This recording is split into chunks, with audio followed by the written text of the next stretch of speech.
It's been such a long time since Boston led the way. It's more than a feeling.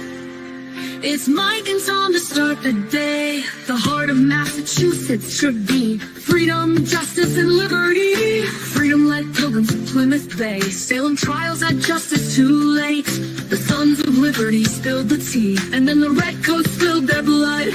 The shot heard around the world rang out from the Bay State. Boston's strong and ready to defend. It's where revolution started and ends. It's been such a long time since Boston led the way. It's more than a feeling. It's Mike and Tom to start the day. Quincy Market, Freedom Trail, Charles River, Boston Harbor, Bunker Hill, Griffin's Wharf, Fenway Park, Omar Charge. It's been such a long time since Boston led the way. It's more than a feeling. It's Mike and Tom to start the day. Boom. How's that? Oh my God. I'm not going to put up with this today. They think I'm talking to them. So, here we are. We're going to talk about a few things today. I'm going to go over the Gretchen Voss article, pointing out some issues that are there that she probably maybe didn't look at. Hey, John. Hey, the Miss Oracle. And not your mama. Good to see you guys. Usually if I stop talking, they stop. Hi, Fire. But the Gretchen Voss article is she did this last time when she wrote the article. I went over it last time. She's just a different person. Like she was in the same room that everyone else watched. So how she sees what she sees is, we're going to maybe look at some background. Yeah, we have a long friendship, and it's very special, and it's one of a kind. There will never be another friendship like this, and I'm blessed to have it. And that goes back a long time, guys. At least 35 years. Speaking about going back, uh-oh. What power we got? I want to see if I can pull up some old photos. See if I can do that while I'm reading. Because I have a photo. Hi, Kristen. I have a photo that I almost swore I was never going to share.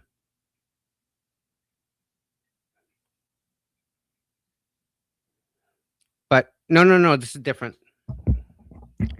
So I walk out to my car, and there's a manila envelope on my car, like a folder. A folder would fit in it. One of them 8x11 manila folders under the windshield, and it said Tom on the outside of it.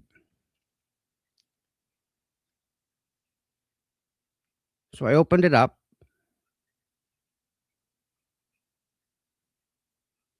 And it has some pretty bad stuff on it. Somebody printed some Photoshop stuff. And it was an obvious attempt to get me to stop. And I wasn't going to do it. So that set me off. And I'm pretty sure it came from a place that has a budget that they have for printers. So if you guys out there think it's acceptable to use your work printer to make a bad photo of somebody and print it and give it to somebody, put it on their thing, is that okay? Is that allowed? I need to check, because I don't know what's going on lately here. Is that like, if anyone got that under their windshield, would they be okay with it? Like, would Mike Crawford be okay with that? What would he do if he had this these things under his windshield. He didn't get anything. So I got that under my windshield because they wanted me to stop. I didn't stop. Morning, Styling. And then they demonetized my channel, which means what I'm doing here, they took it away. They took the money away. So I couldn't make any money. And I kept going. Every day, I kept going to the trial. Because it wasn't necessarily about the money, okay? It was about showing you guys, public, what I can see through my camera.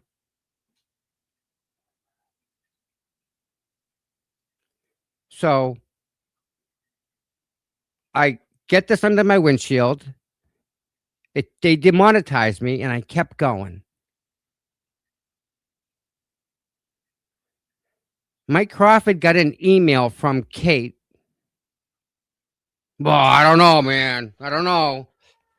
I'm going to take a break. I've been thinking about it, and I'm going to, I'm getting too deep into this, and, I'm going to walk away in the middle of Karen Reed of getting this all done. You're going to up and just walk away because you're scared of what Kate said.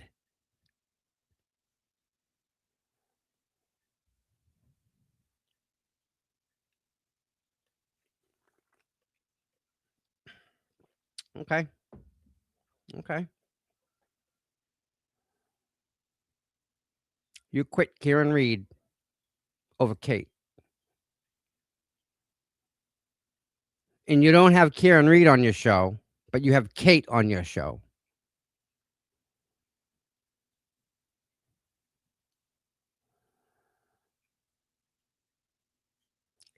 As JLR said, I don't think there's any coming back from that one, I don't know, bud. I don't know.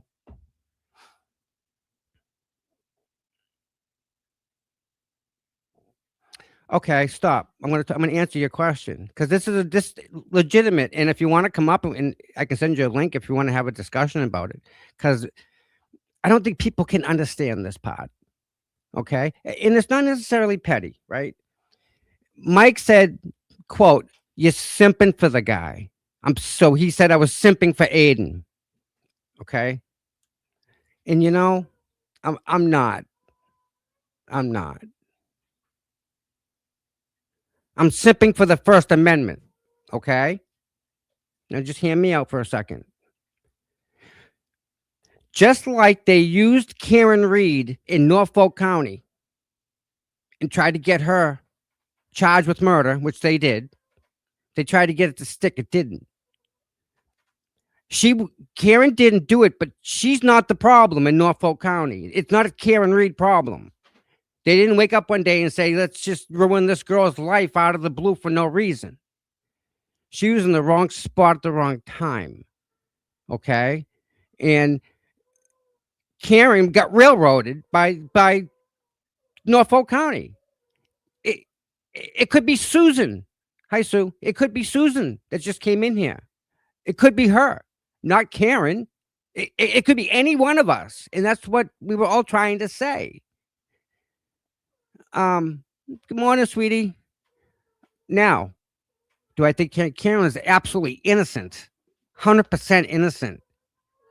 100%. Now, I can get into that question after this one. When it comes to Aiden, right? He said it last night.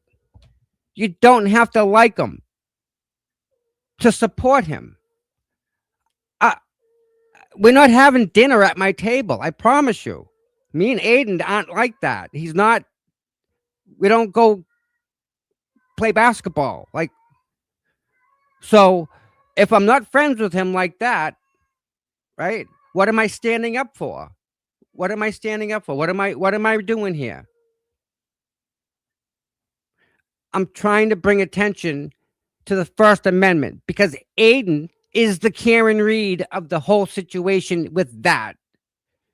Does that kind of put it into perspective?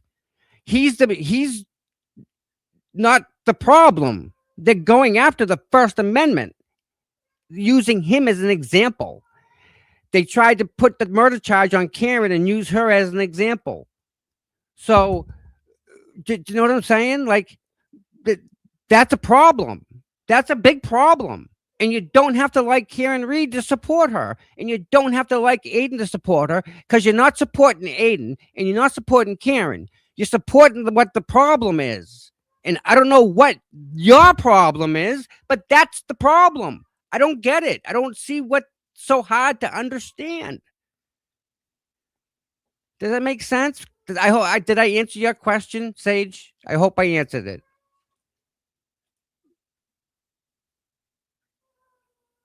That- yes. Well, they tie them together, right? And you know what? And you know what? Hey, good job, JLR guy, right? He had to point out the Caitlin Albert video that I made, that I apologized for twice, but he had to bring that up because he found it. He's such a great investigator. Well, that's 3 years ago, guy. But let's go. So I get demonetized. I keep going. They leave nasty pictures on my car. I keep going. They took away my retirement. Okay. They took away my retirement. So I lost $3,500 a month times 10 years. Someone do the math. 3,500 times 12 times 10. And that's why I was mad.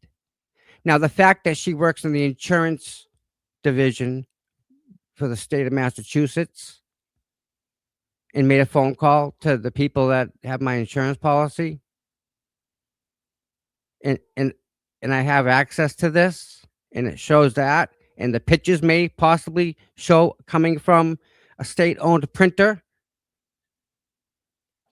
So yeah, I was upset, and I'm sorry, and I apologize for that. So I don't know what else you want me to do, but I did all I can do.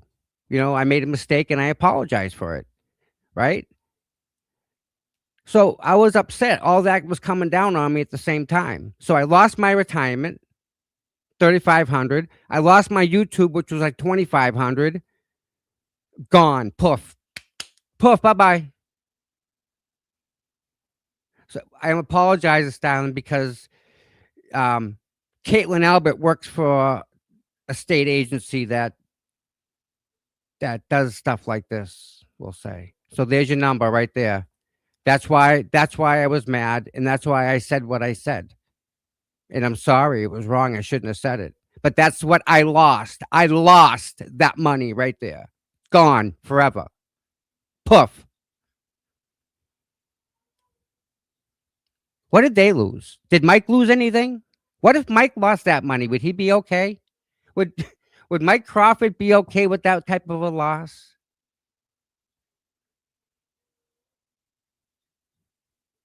Right? All because I was filming Karen Reed and showing you guys all what's going on. So now I have them fighting me, right? And I get all the people that are inside the inside circle people. They all want piece of the action because they're all better than me. So they all start their own channels and everyone does their own thing, and here we are. So was I simping for Aiden? I simp for me, as do you. Every single person here simps for themselves. They have to. So I want the First Amendment to be free. I don't have any kids, but for your kids and for their kids and 20 years down the road. The First Amendment, it's priceless. We can't let that go. And the minute they start messing with it, we lose. And that's what they're doing right here. And they're using Aiden as a vessel to do this. I wouldn't have this ability to come online and talk to you guys right now if it wasn't for Aiden. If they came and shut him down like they wanted to, they would have shut every one of us down. All us little guys, shut down across the board. And that'd be okay with you guys, right? Is that okay? Is that okay with them? I mean, I'm just saying. And back in the days, by the way, let's go back for a second. Let's rewind, Mike. Let's go back. If we're gonna go backwards, right? Let's go back, okay? How much money has Mike Crawford raised for Karen Reed?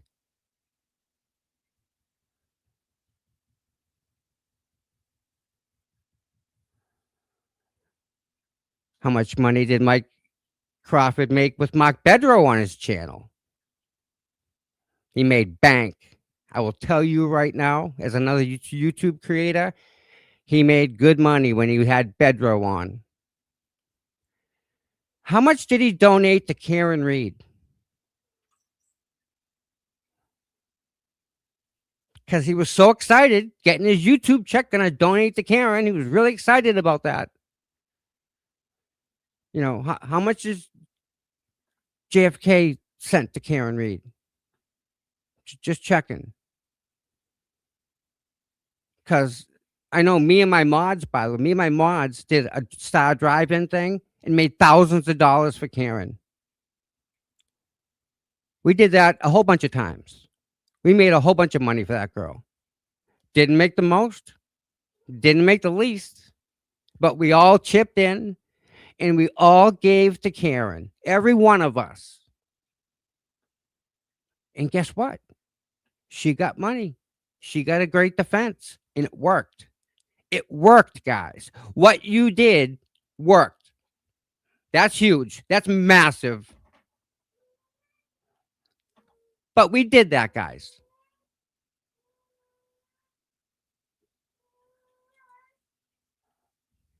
Imagine that. Imagine that. She was going to go to church alone. Let me ask you, would you let her go sit in church alone? Even if you don't know Karen Reed, if you, as a person, would you let that girl go to church alone and sit? Forget about her asking, you as a person.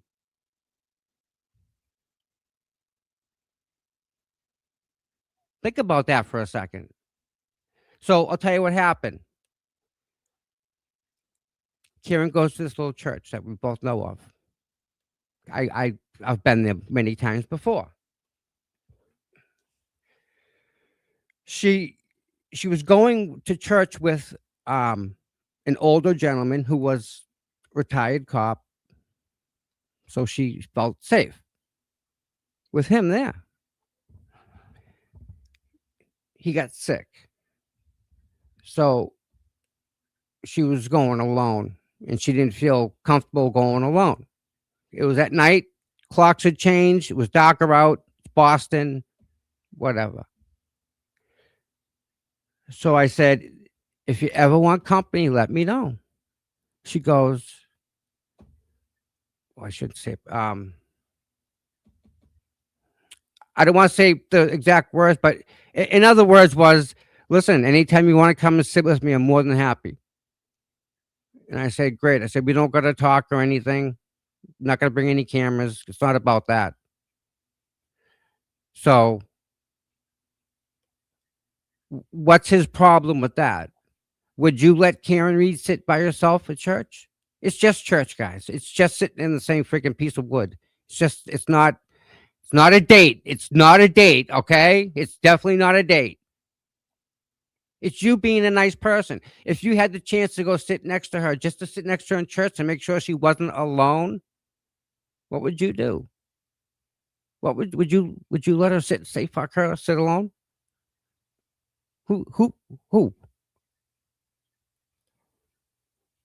I was doing my best, Amanda, and that's all I can do. I can't do any better than that. And I was trying to be a nice person, and I fail sometimes, you guys. Believe it or not, I fail.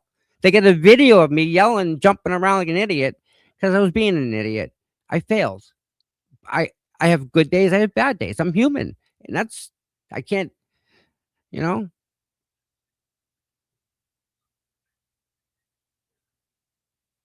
Yeah, and it's not really again, it for me, it's we're both Catholic, so it's the church, not it's not it's just as a person, church is quiet. You can't talk in church. You go to church and you go to pray. So, to be asked to pray with her, who wouldn't? Who wouldn't wanna do that with her? 'Cause her and her family, whole family, is very spiritual. So, yeah. I don't know what they're gonna flip. I don't understand it. I again, I think they're jealous that they weren't there earlier because they weren't even there later. They came after the fact, when it was all safe and clear, you know? They weren't in those after court scrums when you're getting slammed in the head with the cameras, you know? I was front row every day for you guys. So, all right. Are we done? Do you guys have any more questions? Correct. Absolutely correct. Without him, none of this happens. And and, I'm not simping for him. I'm supporting him because of what they're doing to him. What's the problem? I'm missing what their disconnect is. Do they hate Aiden that much that they just no matter what he's got to go to jail? Is that what their big thing is? Because that ain't ever gonna happen. That's just a pipe dream. And for people to think that way, hey, listen,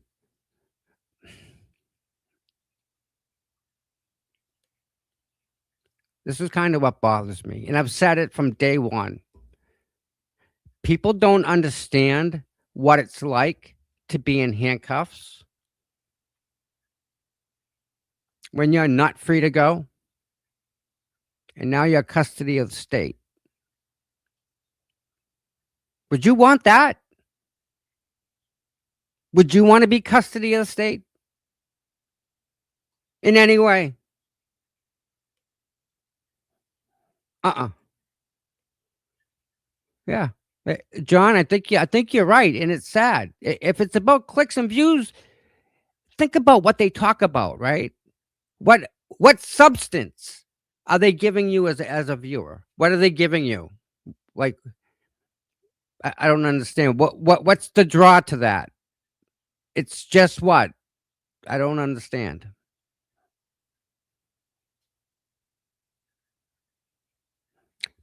See this right here?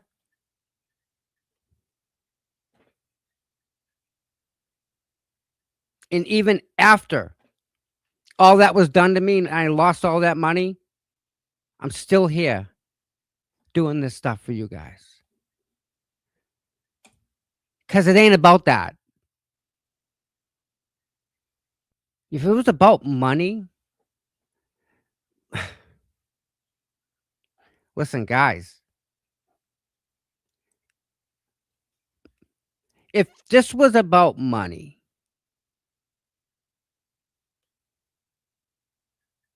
it would be done a completely different way. And it's not about money. That's it. It's about that right there for all you guys. For the people that there are people that are in wheelchairs and people that are like confined in their bed that don't have the ability to get out and get about. and they tune in, and they say I take them there, and I try. That's the best thing and the most best compliment I ever got, because that was my goal, right? And look at this, they're arresting a journalist. Call him what you want. He writes stories that get published. That's the definition of a journalist. So I got the camera on a journalist getting arrested for what he wrote and for what he said. That's a violation of the First Amendment, 100%. And there's not enough people screaming about this. Oh yeah. So yeah, and I put up with all the nonsense. The other day, James Jackson quipped in out of the blue. Here comes James Jackson giving me shit about something, right? Of all people,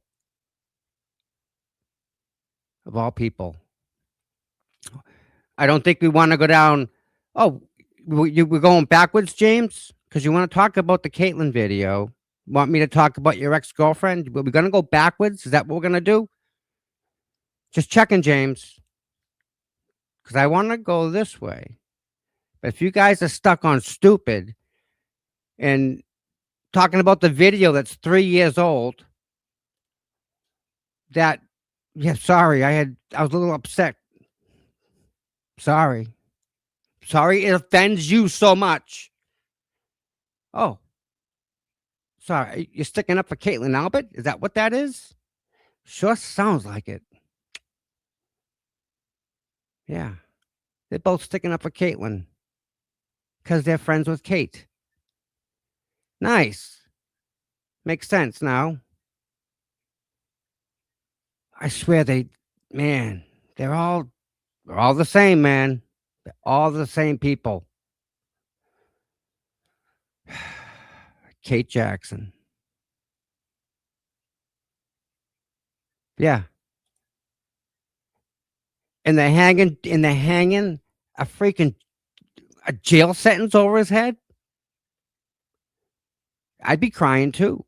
Kidding me? I think every one of us in here would be crying because nobody wants to go to jail for something that they said or something that they read. I got a letter up there by an attorney who wants to sue me over stuff that was never said. She thinks it was. Good luck with that. But I got a letter threatening to sue me by a famous YouTube attorney too. Oh, then I had the guy from the doctor from the ER come out and hit me out of the blue. Yep, you guys. Yeah, I remember you bought us coffees. And man, to have a hot cup of coffee in your hands when it's been like sub freezing is the best thing in the world, man. So there you go. See, I I wouldn't even do 4. I'd maybe do none. That's just me because I know what it's like to put handcuffs on somebody and deny them that freedom because that's what they did. And again, based on what? What? A rolling rally? Okay, well that's allowed. So now what? What do you get them on? And you know what else is this? It's funny you say that, Creamy. No, I haven't flipped once.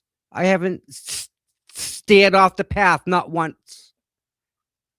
When Will came to town, he got in my car. I took him around to show him this is this is that, this is this.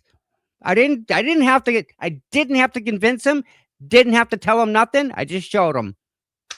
There you go, McAlbert's house. And Will was like, oh my God, because he didn't think it was so small. And when Melanie was here, her and Bedro, I spoke to both of them. This is this person. Take a picture with this one. I got pictures for everybody. You know? Exactly. I was there. Jealousy. It's jealousy. And not just that, but like they were saying, clicks and views. clicks and views.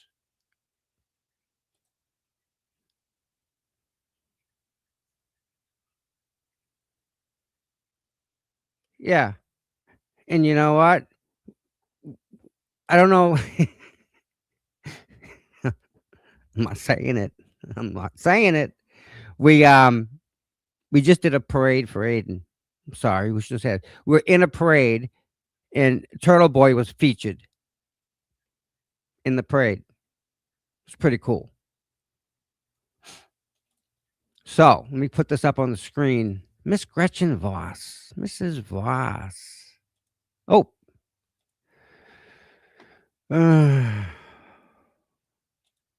Losing my mind here.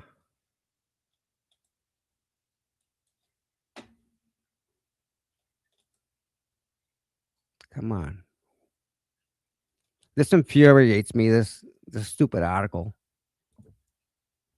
It really is. And you know what? Let me tell you something else about Will, okay? Even after Will came here and saw the lawn, he still didn't say yes or no. He was still like determined, open-minded to hearing everybody and hearing everything, and he did.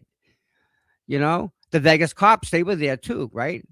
And they were easy to go to it, you know. But Will actually took the time and read every document and read every angle and read. He went through it all, and then he went to it and he went through it in his mind, so he could see this is 34 Fairview. The deputy chief's right across the street. Oh, okay. He can see it all. They did. They're trying to take Aiden down. They're trying to take Will. They're trying to take Emily C because she hasn't done nothing. Melanie Little they're yelling at now. It none of it helps John O'Keefe. And none of it helps Aiden. Karen's taken care of. Karen's all set. Karen's free. Aiden's not free. Yeah, I got shit for talking to Grant. Remember that? I like to think that you guys, as well as myself, but I think mostly you guys too. I think we all, that day with breakfast, we at least got Grant's brain open to something. And from there, it just snowballed. I think we really had something to do with that. I'm going to ask him. I'm actually going to ask him that because I think we did. Yeah, Mike. Yeah, Mike hates Grant. Period. Mike accused him of a bunch of stuff. He sent me a text with a bunch of stuff about Grant. And you know, the poor kid, right? You know, he's not you know, a cookie cutter type of a person and mold. He's specifically Grant. And he don't like that. I don't know why he doesn't like Grant.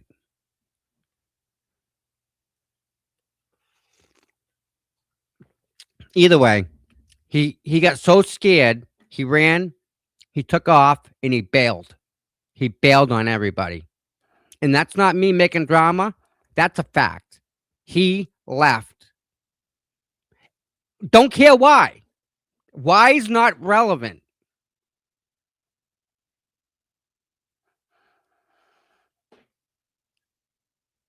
Think about you. What if you had your wife? You think it's okay to cheat only when it's okay in your mind? Like you have a window you can do that here, and that's weird. But the driveway slants, I know that. It goes, you know, it's a good little thing. It's a little 51A deal. 51B, 51A. All right, let's go into the Karen Reed campaign. This is Gretchen Voss. Backstory is she wrote an article before, and it set up the Karen Reed camp per se. So what I'm going to do is I'm going to read it, and when I see an issue, I just want to stop and write it down, and we'll make a little list for her so that we can give it to the editor and say, "Hey, we can just do it right here. Make a flag and flag it here, can't we? Got to be a way. There's got to be a way. All right, let me get out of that. All right, here we go. Let me read it. For 3 years, the witnesses in the Karen Reed murder trial were harassed at their jobs, their homes, their children's sports games. It wasn't random. It wasn't a movement of true believers. It was a coordinated campaign against them, and now they're fighting back. Oh, oh. So, like, are we like going to war now?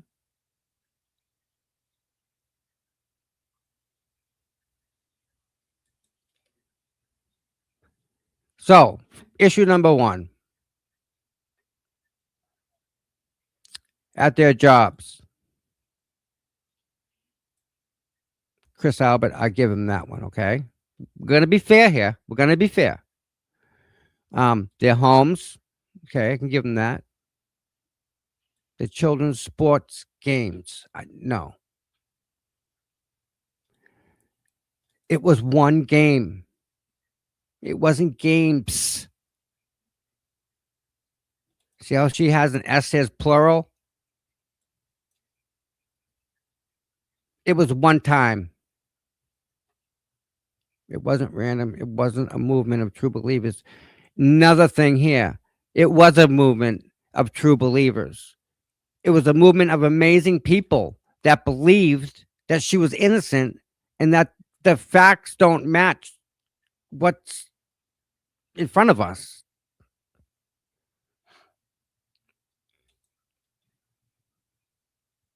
Look at in the rain, still out there every day.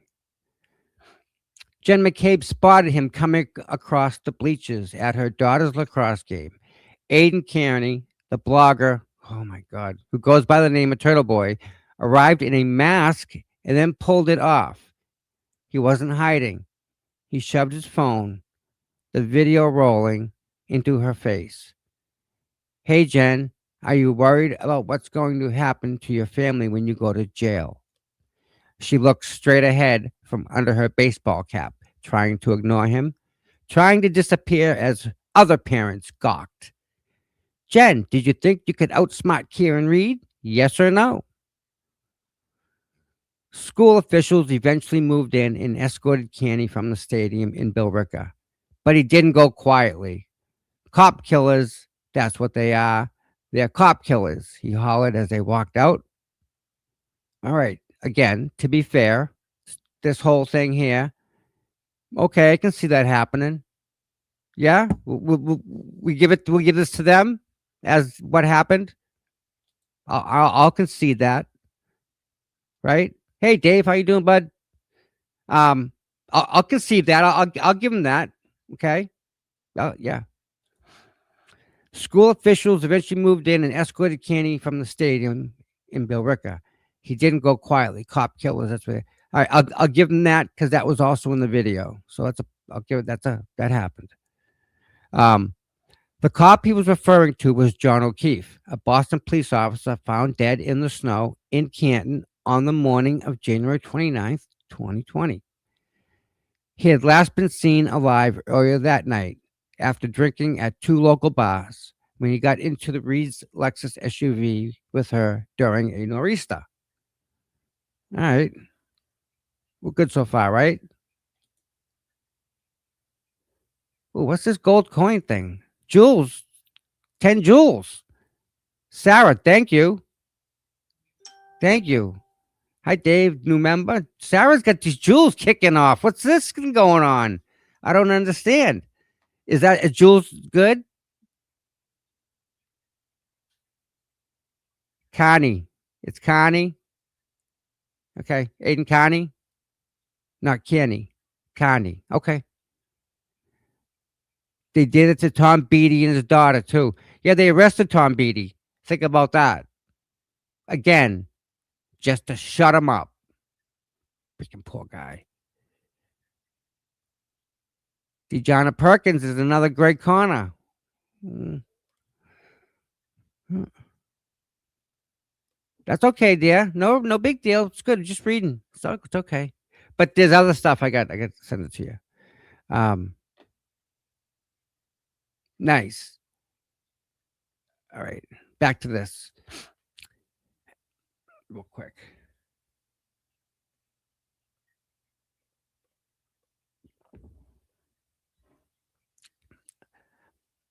After Reed was indicted for manslaughter and then second degree murder in 2022. Now we all know why that happened. They slammed her for manslaughter. She didn't plea. She says, "Nope, I didn't do it. I'll go to trial." And they're like, "Shit, what do we do?" They upped the charges to second degree murder, and she still didn't plea. That's what they wanted. They wanted this poor girl to say, "Okay, okay, I'll take whatever you give me." Just she said, "No way, not going to happen." Good for her. All right. After Reed was indicted for second degree murder, she maintained her innocence, claiming the people inside the house where she dropped off O'Keefe, Brian Albert, his nephew Colin, and O'Keefe's close friend McCabe were the ones responsible for his death. She argued they were able to cover it up thanks to a conspiracy involving dozens of people, including officials from the Norfolk County District's Office and Massachusetts State Police, police first responders, and expert witnesses. Connie was the first to report this alternative theory, raising questions about what he had. Think think right there. Right there. You see that?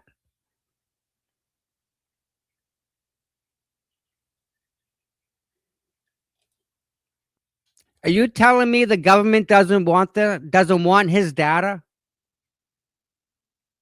Blind spot needs a wrench. I have to do it. Make sure blind spot chats, and then when I go to YouTube, I'll do it. Back to this. You see what they said there? They wanted to know what he had. That's why they wanted his phone. They want to know what he has for information. Shut him up. Discredit him. Chuck him. So the discredit part is here you go. They already locked him up. Now they can say they locked him up. Don't listen to him. He's been in jail before. This Gretchen Voss's article says he's lying. There's 2, 3. You don't win. And why we're not fighting the government? Because that's what they're doing. They're taking away his First Amendment. He can't read or write on the internet or say anything. Blows my mind. And the people that are like me on the internet yelling and screaming, it's because the First Amendment, they're taking it away from us because they're not going after you right now. That's what the deal is. Oh, I'm safe. They ain't going to come after my channel. I got nothing to worry about. Screw him. He's bad. Until they take his channel and they come back and take your channel and take someone else's channel and take someone else's channel, because that's what you're saying. Just what you're giving them permission to do is take your channel like that. Poof, gone. You have no say in the matter. FCC, shut up. We own you. You're gone. Argue it in court. That's the fact. That's what's going to happen. Mystery gift, 650 jewels. Is these jewels good? First I've ever seen jewels in my life. I don't understand.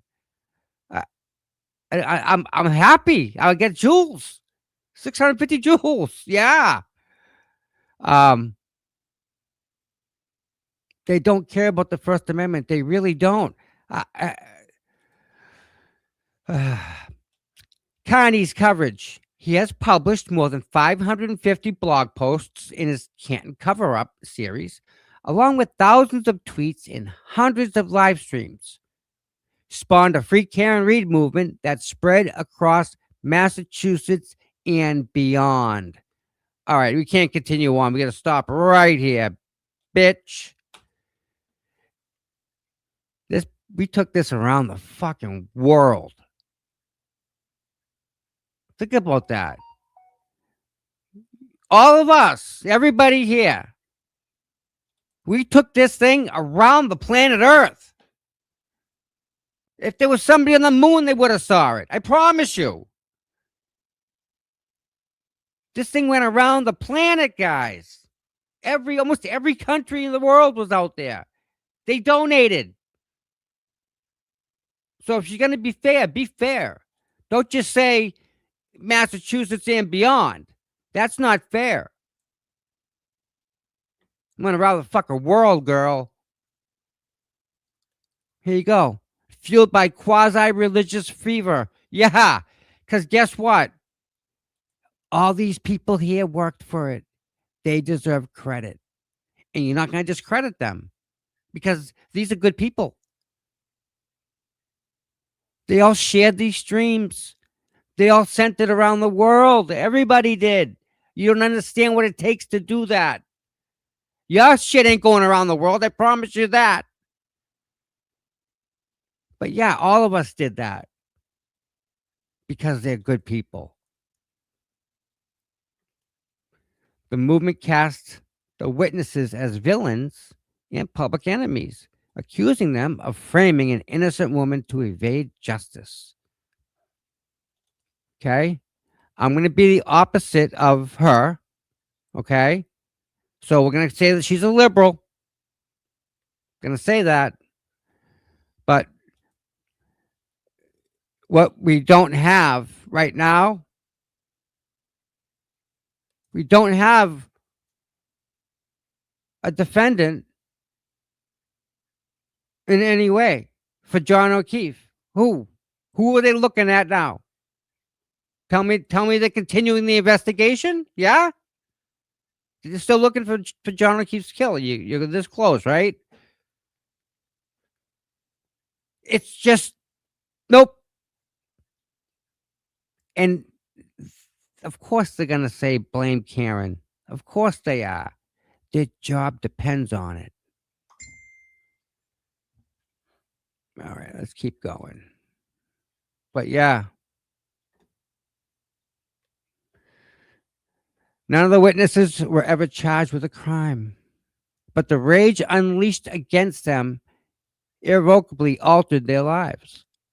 Ever since that first post, and even today, McCabe says she receives frequent phone calls, voices on the line calling her evil bitch, and worse, in Facebook messages accusing her of being a murderer.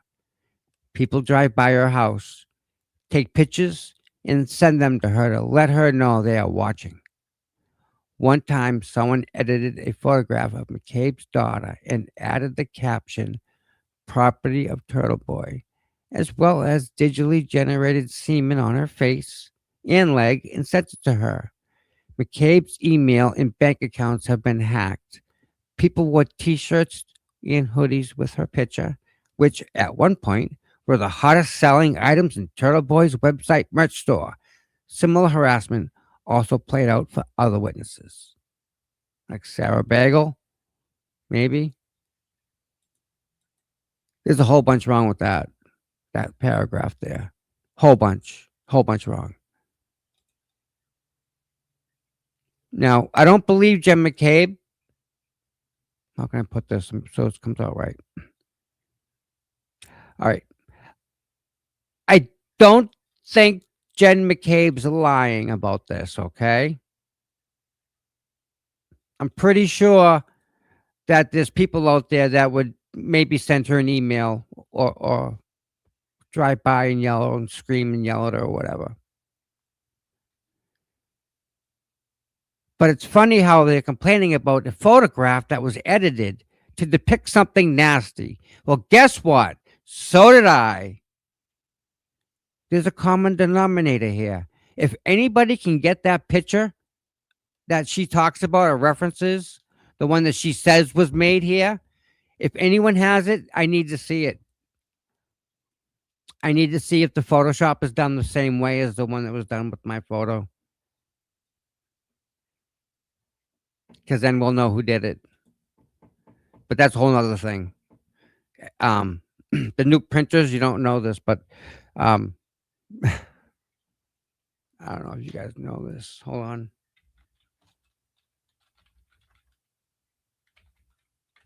See, I can pull it up here for you guys. Um,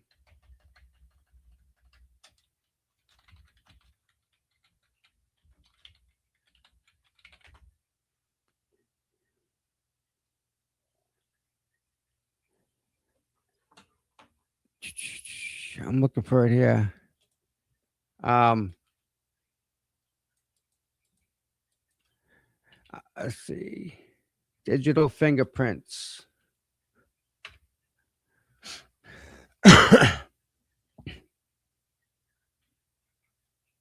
I can't show you that.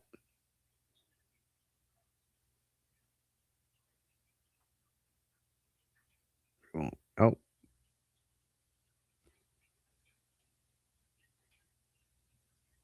we'll get to that later. Back to this right here.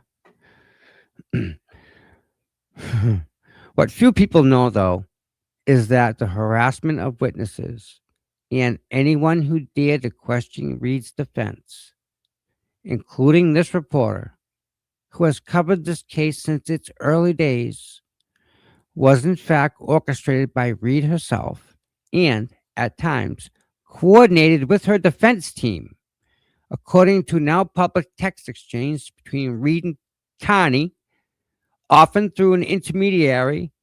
Reed dictated to Connie exactly what he should write and how. Her attorneys leaked confidential information to him, and together they orchestrated the harassment of the witnesses. All the while, Reed's camp publicly denied any contact with Connie. Even the line, "Did you think you could outsmart Karen Reed?" that Connie spat as McCabe, she shrank her into herself as that lacrosse game, has been dictated by Reed. So they're saying that Karen said those words to Jen McCabe, told Aiden to say them words to Jen McCabe. Is that what they're saying? That's a stretch. If you guys know Aiden, I if he was talking to Karen Reed or his or her or anyone's attorneys, that's between him and whoever he spoke with. First off. Second, they're allowed to do that, aren't they? And third, I don't think Aiden would do what Karen told him to do like that. Aiden's too much of his own person. Does that make sense? I just can't I just can't see that.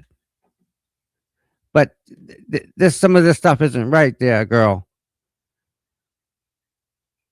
I don't believe Karen orchestrated this whole thing. No way. No way, no how. No.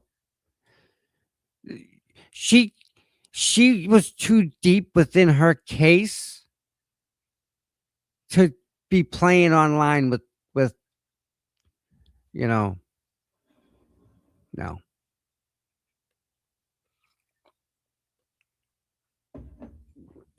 And if one of my mods changes their name to Karen Reed and came in my chat and I said, "Hey, that's Karen right there," I'd be famous, right? Because that's my claim to fame. That she went into someone's chat room once. Is that what? Is that what it's about? All right. Equally troubling. My back. It seems that Reed's legal team brought their case to the U.S. Attorney's Office for the District of Massachusetts. A federal inquiry into the handling of the police investigation into O'Keefe's death followed. The federal investigation, which departed from standard investigative practices in ways that legal experts have questioned, resulted in Reed's defense team gaining access to evidence they may not have otherwise obtained, including lead detective Michael Proctor's personal text messages. Let's just see if this opens up in a link. Globe. Can't see it. Yeah.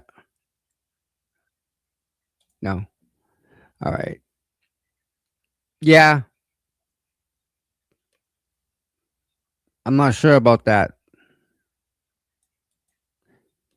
Now, this is the first time I see the word federal investigation.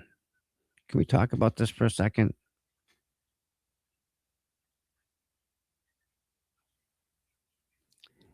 The federal investigation, and this is fact,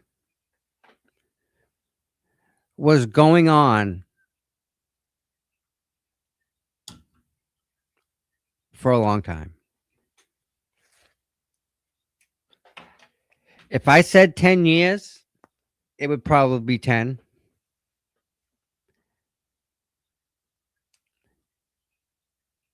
For them to get a tap on a DA's phone, right? That's what got me thrown in the air.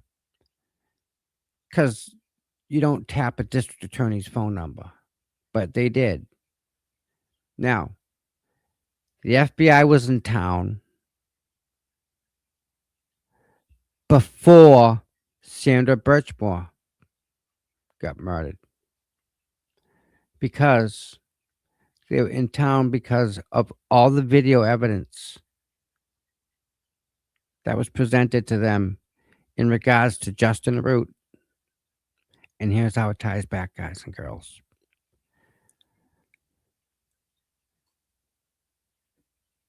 They screw up badly. They make so many mistakes. They see each other, the guns are out. The cop fired a round, fired a bullet. Pow. Missed him, but it hit the sidewalk and ricocheted up. Hit the guy in the head, knocked him out. Parking garage attendant, way down the range, down the other end. Parking attendant knocked out. Guy with a gun, guy shooting.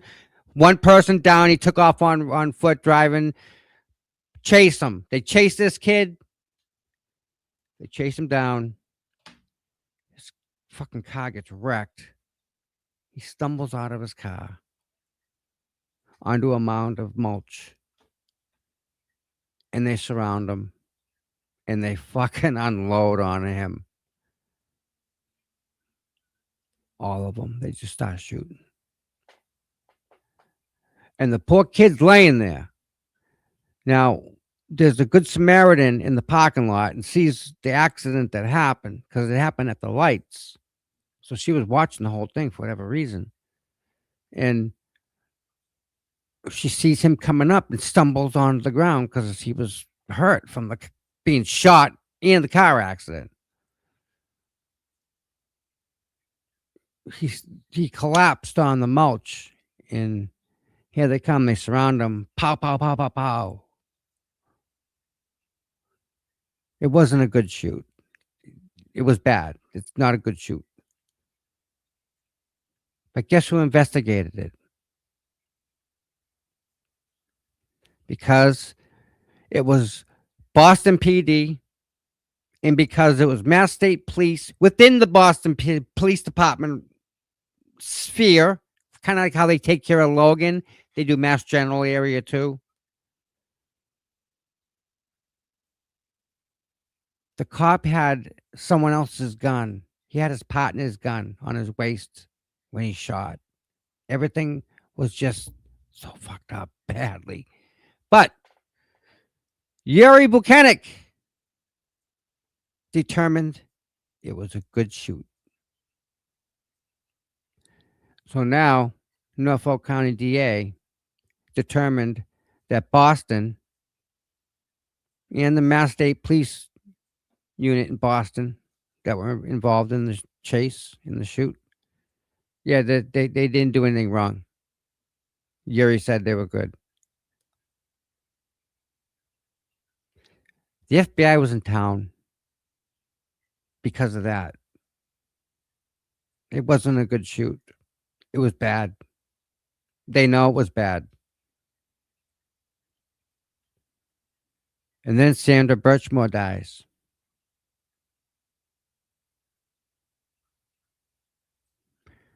And then John O'Keefe dies a year to the day from Sandra Birchmore. And then Enrique Delgado Garcia dies.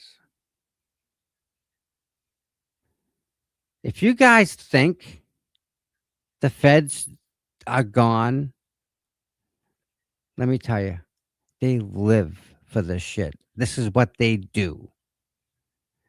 There's so many people involved. There's so many investigations going on. Every cop, like Proctor will say, he's got 10 people against him right now, diving deep into that boy's life. Not where you want to be on the receiving end of that.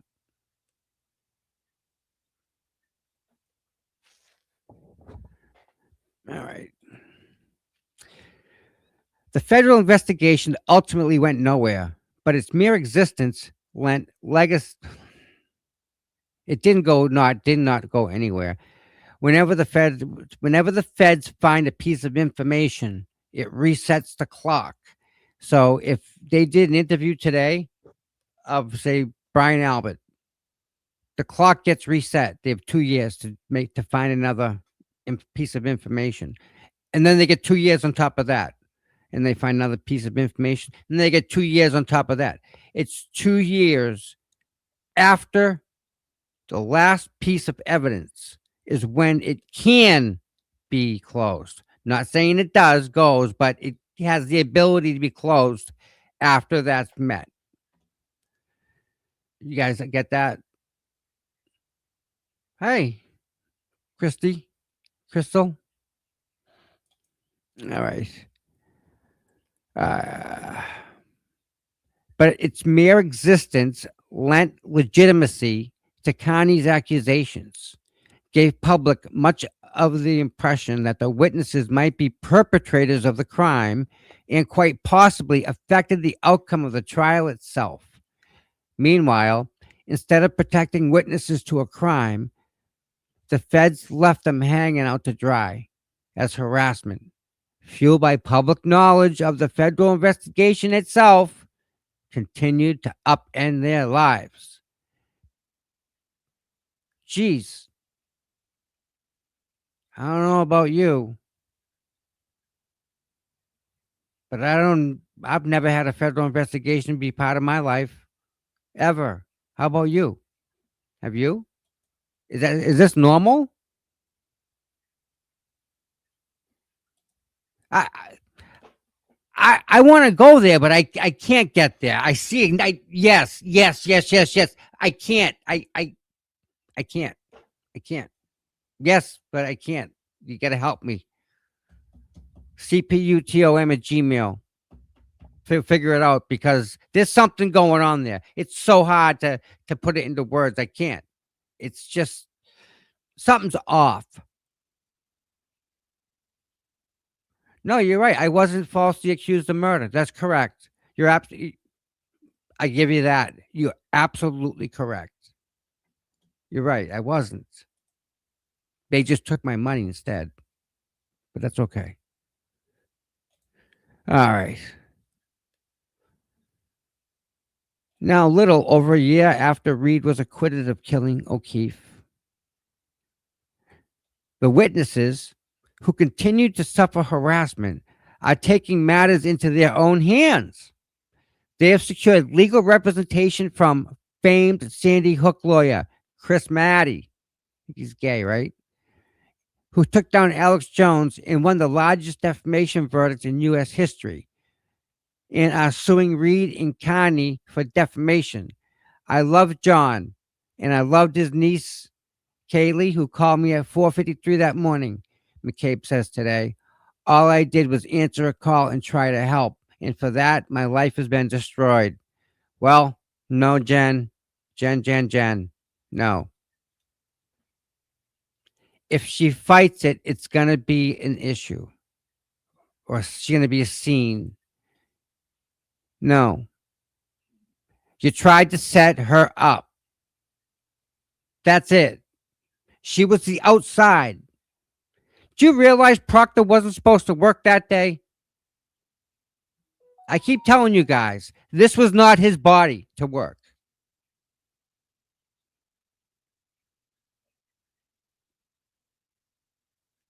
That may be one of the reasons why he's not employed anymore. You know?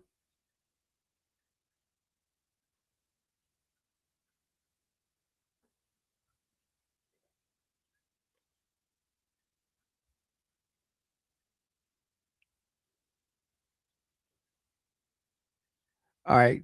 Thank you. Thank you. Thank you. I I gotta pull something up, guys, for you guys. Just real quick so I can throw this. Um where did it go? Hold on, I gotta get it. Where are you? Where are you? Where are you? This is good news. Not good, but I'll tell you in a second. Uh-huh. This is good. There we go. All right, let me share this for you guys. Stop this. Share this. Thank you, Kelly, by the way. Judge Mark Day has denied both Aiden's, Connie's, and Karen Reed's anti-slap motions in the McAlpin civil lawsuit. The court concluded that at this stage of the case, the defendants do not meet the threshold required for protection under the Massachusetts anti-slap statute. According to the decision, the plaintiff's allegations extend beyond protected petitioning activity and instead include claims of defamation, intentional and neglect infliction of emotional distress, civil conspiracy, aid and abetting, alleged harassment campaigns, and related conduct.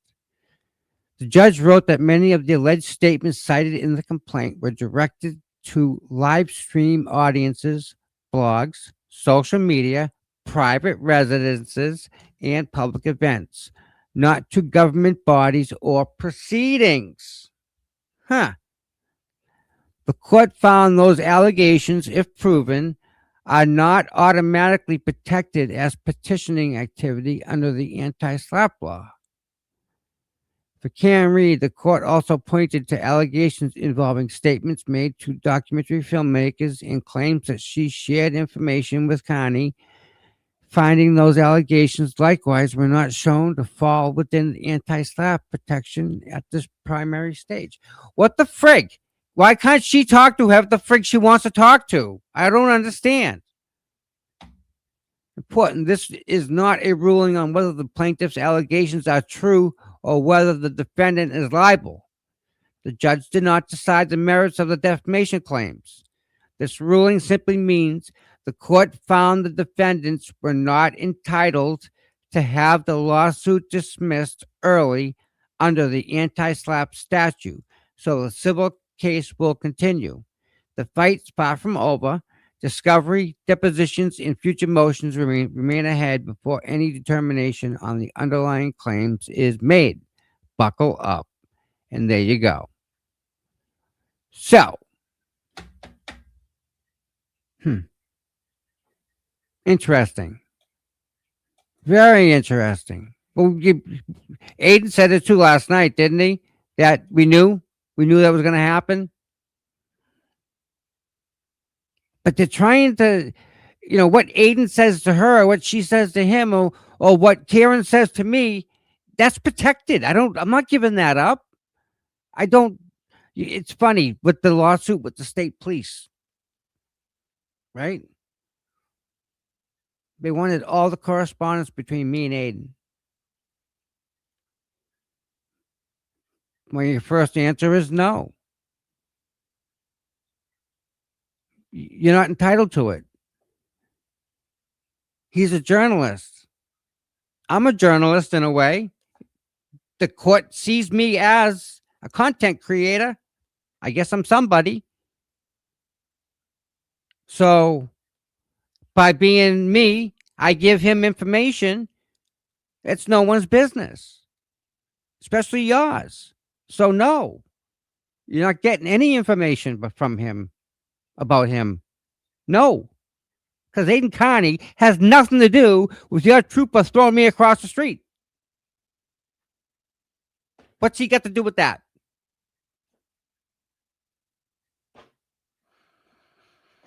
They're out of their minds. All right, back to this one. See how they're just pushing? They're pushing to take what they can from us. All I did was try and answer a call for help, and that's it. My life has been destroyed, she says. She forgot about the 222 phone call, 227 phone call. How long to die in the cold?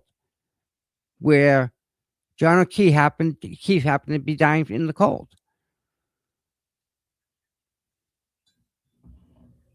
I wish I could just open my head and just let you guys see what I know without saying it.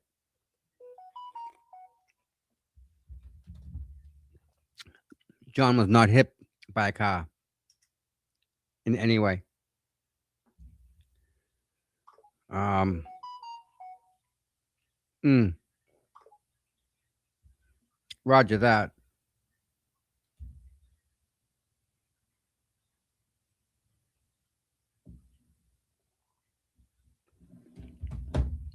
All right, let's keep going. It was 2:07 a.m. on April 18th, 2023, when Canny sent a message from his home in Holden. He had been typing feverishly, working on his initial blog post about the murder of John O'Keefe. Now he attached it to a message for the intermediary between him and Reed. Read it over. That was that. Let's talk about this paragraph. That was Natalie, who was the intermediary between them, and she was just cutting and pasting. That's all she was doing between them two. So we'll give that one up that they were communicating. We'll give that. You get that one. Change exonerating to exonerate the end of the first paragraph. Reed responded to the intermediary at 2:09 a.m. According to an extraction of Candy's cell phone, which was obtained by prosecutors as a result of witness intimidation charges against Candy and later became public via Connie's now former girlfriend. He has a niece and nephew. Okay, so what? What's that got to do with T and Child? I don't understand. Okay, so they texted back and forth. That paragraph, they communicated. Okay. And you got the communication via his now former girlfriend, right? Right. So we're giving that up too, right? We're going to give that up. Ex girlfriend's the one that took it.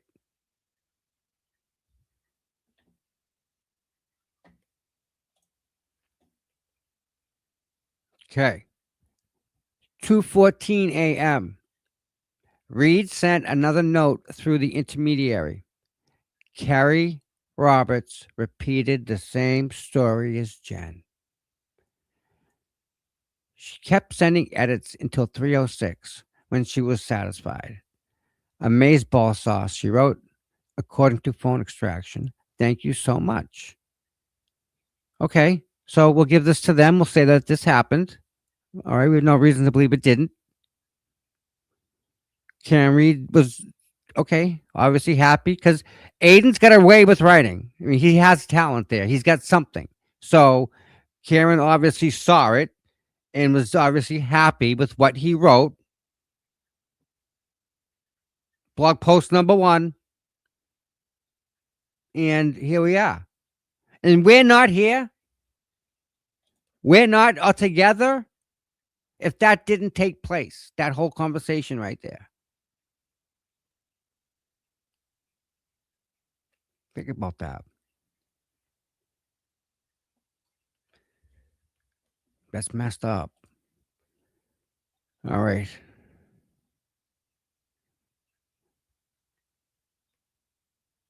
Hope they like it, Connie wrote through his intermediary, a former college acquaintance of Reed's named Natalie Weeke. I think that's her name. Weekle? They love it. Incredible, Weekle replied. The week prior, I'm going to say Natalie. The week prior, Natalie had been introduced to Aiden over Facebook by one of his followers. The two began texting, and after getting Reed's approval, Natalie started receiving information from Karen and passing it to Aiden. According to Natalie, the messages from Aiden's phone extraction. Okay. Okay. There was other information Reed wanted to make sure Connie had. So there's nothing wrong with that. That's good. She started sending me pictures of Jen McCabe, Collins' battered knuckles, which he did have, all the different Alberts to find out who's who. Natalie, who now regrets her support of Karen, told me that included a photo from Karen, which Aiden published, supposedly showing state police lead investigator Michael Proctor with McCabe's daughters.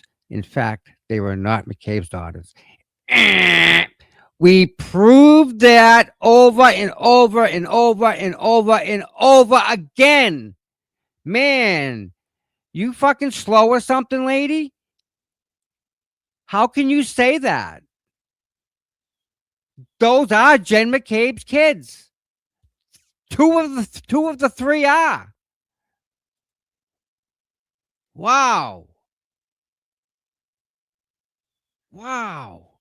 How can how can she say that?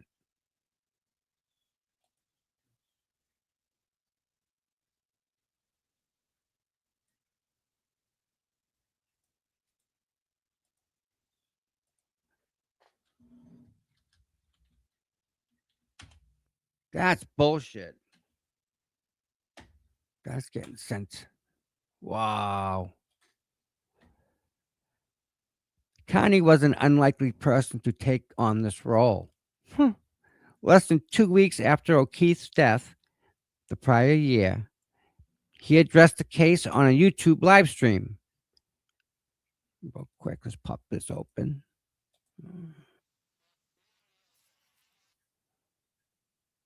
Uh, Real quick, we're going back in time, people. We're going back in time. Shoo. Boom. How about that? This is Aiden when it first came out. Okay. I think this is where that whole thing drops. So we're gonna find out what this was meant, what she meant to say in it. The thoughts with the Boston police officer that was hit by his girl. Okay, so that I was going to blog about that last week, so that's a great question. A John O'Keefe last week or last 2 weekends ago was killed outside during a snowstorm. During that snowstorm we had, they found him in I think right outside the front lawn of their friend's house in Canton. So they went out, him and his girlfriend named Karen Reed. She's like this, you know, she probably wears a pantsuit. She looks like she's educated and has a good job and shit. She's now charged with manslaughter because they. All right. Think about this, guys. He didn't know her. He only knew of her, and he already had her pegged. Karen, Aiden. When I'm talking like he already knew. They went out that night and they went to some bar and they were seen drunk. And then she dropped him off at this house in Canton at a friend's house. And she went, I assume, back to his house because I think he lived in Canton. Yep. And she lived in like Mansfield. Yes. Which I don't think is that close to Canton. So 30-40 minute ride. The plan, I guess, he was supposed to come home. I don't know if she was going back to pick him up or what, but yeah, she drops him off. There was no and then plan. she does a 3-point turn and drives away. Proved that wrong. He's later found on the freaking like at 4:00 in the morning. Okay, so we know that's there. We know that happened. All right. So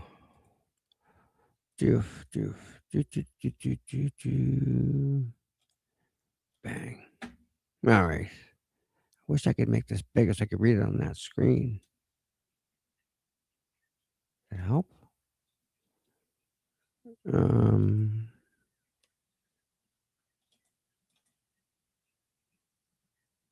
no, still no. Okay.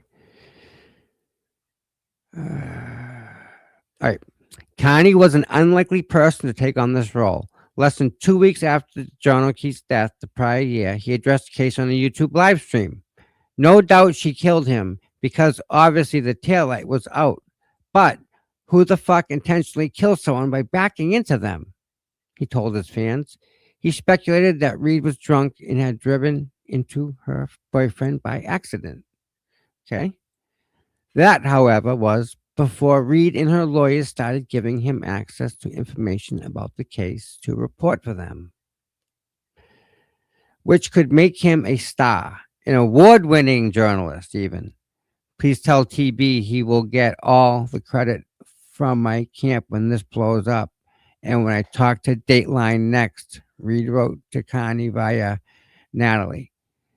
Communicating through text and Signal, an encrypted messaging app, and eventually by phone, Reed would go on to use Aiden to disseminate the alternative theory she had hoped would upend the case against her and keep it from ever reaching trial.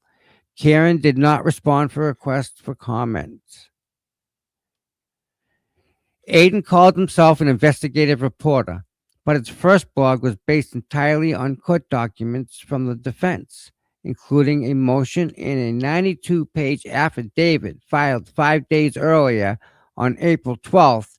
In it, Reed and her celebrity attorney from Los Angeles, Alan Jackson, argued that Brian Albert and his nephew, Colin Albert, were responsible for O'Keefe's death, and Jennifer McCabe helped cover it up along with the investigators.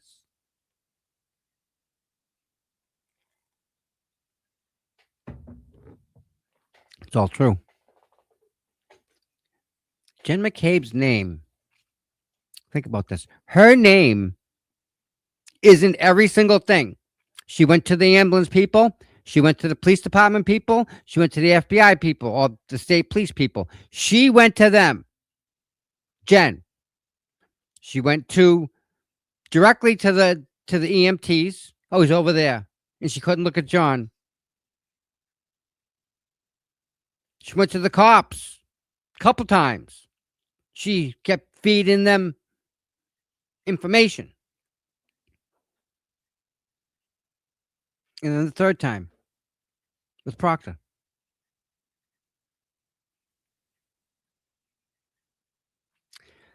The taillight got broken when she backed into John O'Keefe's car in the driveway. I measured the height of the wiper blade because it has a wiper in the window. The wiper armature, the corner, she backed into that, and it was so cold it shattered the light when she backed into it. That's why John's car needed to be fixed. That's why the very next day, Jen,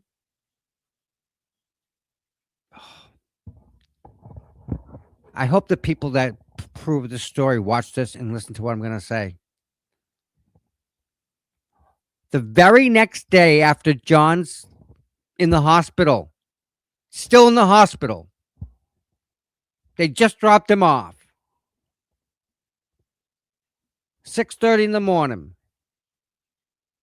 8:30 in the morning. Jen's over John's house. Who else would be over John's house the very next day after he passed? Somebody he knew? Nope. Somebody he paid? Absolutely not. Who would be over John's house the very next day? In the kitchen, drinking fucking coffee.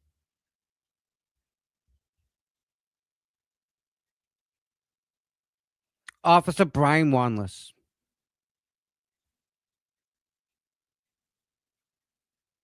Same guy that took the light out and bailed. He touched the fucking murder weapon. Never wrote a report about it. Never did a thing about it, but he touched the murder weapon. It did write a report. And then he's at John's house the next morning to take the car to go get fixed. And that's when they found the bigger piece of plastic. There's no need to have Wanless over John's house unless he's there to fix a car because he owns an auto body repair shop in Canton. You guys know that, right? Wanless owns an auto body shop. Wanless fixes new cars. He fixes new cruisers. He fixes new minivans. He fixed John's car. Gretchen, you didn't report that girl.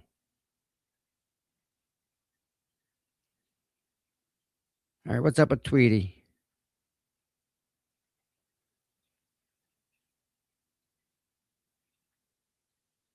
Tweety, if it really was the murder weapon, nobody would be touching it. Nobody. But Wanless came in. They called him in, who wasn't working, wasn't scheduled to work. He was sleeping. They called him in to take the light out of the car because they didn't know how to do it. This comes from the back into the light bulb. They called him in to do that. He did that. So, supposedly, the Lexus hit John, which means the tail light is part of the murder, right? The murder weapon. And he came and started touching it. Is that okay? Because I thought you're not supposed to do things like that. By the way, he never wrote a report. Not one piece of paper has his name on it. Tweety, you just can't say that. The facts don't prove that. I'm trying to explain it to you. Hey, Tweety. I can't do it.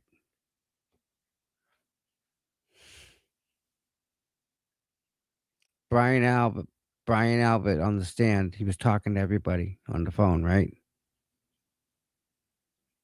And then Higgins.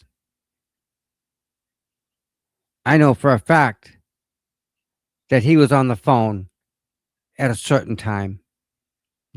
100% fact. Verified, backed up. Alan Jackson ran the lead down, backed it up too. 100% happened. He didn't show you that out of his chat. He took that out of his chat log. But he made a phone call at 7:30. On the stand, he said he didn't. So, Tweety, why would he lie? Why would Higgins lie about a simple phone call? I don't get. Why would he lie? I don't know. Whatever. All right. Where are we? All right. From the first post and the hundreds more that would follow, putting the blame on witnesses became a reoccurring feature of Canny's coverage as Reed continued to direct it.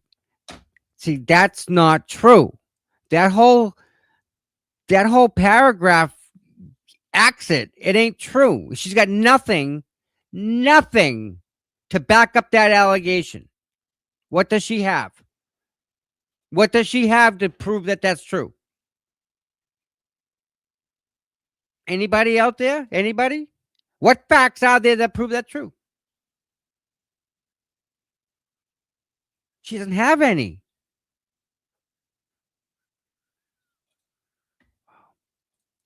The morning the first blog hit, it jolted the tight-knit Cannon community, rippling through group chats in youth sports sidelines.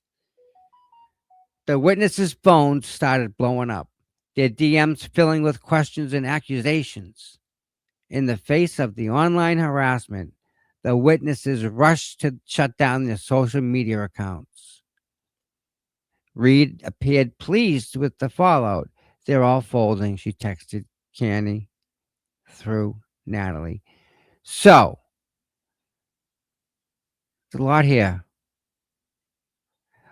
They rushed to shut down their social media accounts. Did anybody run to shut their accounts down today? Anybody? I didn't. even when I'm being called a simp for the same thing that is allowing him to say what he says. Yeah, I'm a simp for the First Amendment, dude.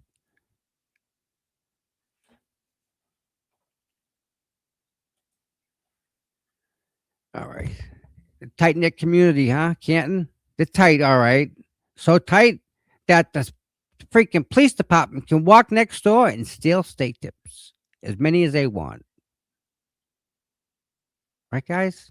Steak tips for everybody. Everyone's getting steak tonight. Canton police just walk into this guy's restaurant and takes fucking steak tips.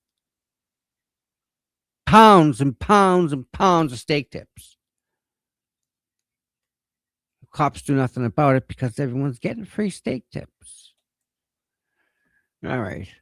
A few days later, on April 22nd, Aiden, using the Canton Police Department's incident report, which the defense had recently filed unredacted against court rules with the witness's personal information, called McCabe and Brian Albert while live streaming and accused them of covering up O'Keefe's murder. He claimed McCabe was sleeping with Albert, her sister's husband. Then he showed images of that unredacted report on the live stream. His thousands of viewers now had the witnesses' private phone numbers, address, and social security numbers. I remember that. And I don't think it showed social security numbers.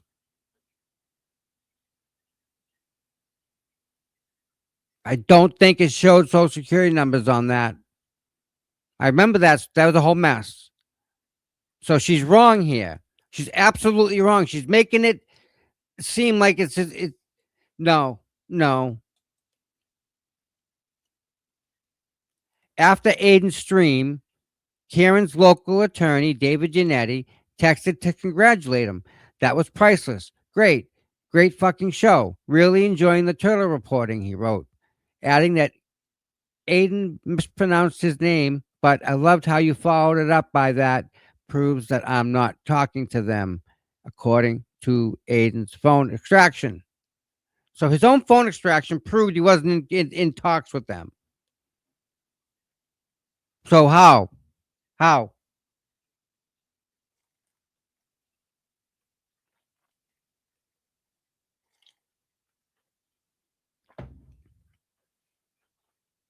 Let me tell you something about David Yannetti. Just being in the same room as him, I would say that he oh, what am I thinking?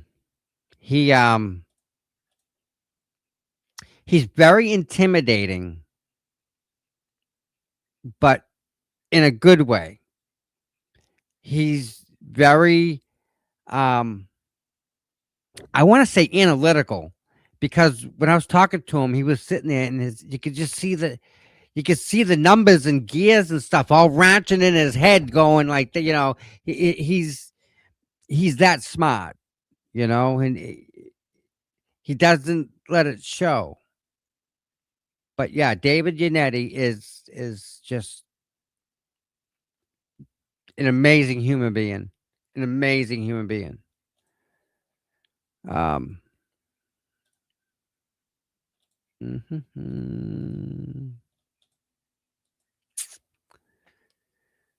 next day, Natalie sent Aiden a message from Karen, who wanted him to write more about the secret federal probe, not public.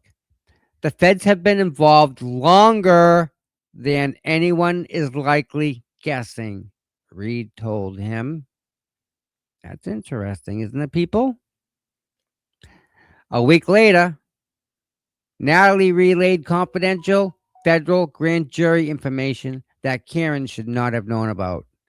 The first assistant U.S. attorney, they don't shoot and miss. They have a case and way more evidence than we do.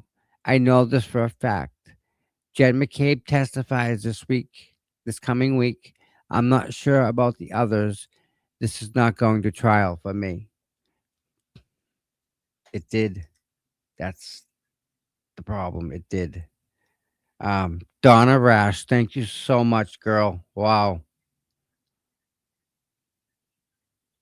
Thank you so much. Thank you, Donna. All right. Where are we here, people? We good? All right. La la la. The following week, May 3rd, at the first pretrial court appearance following Aiden's inaugural blog, it appeared clear that the effort to seed the alternative theory through Aiden's coverage was working. For the first time, a crowd of protesters gathered outside the courthouse, and a few dozen TV cameras and reporters were there to capture it all.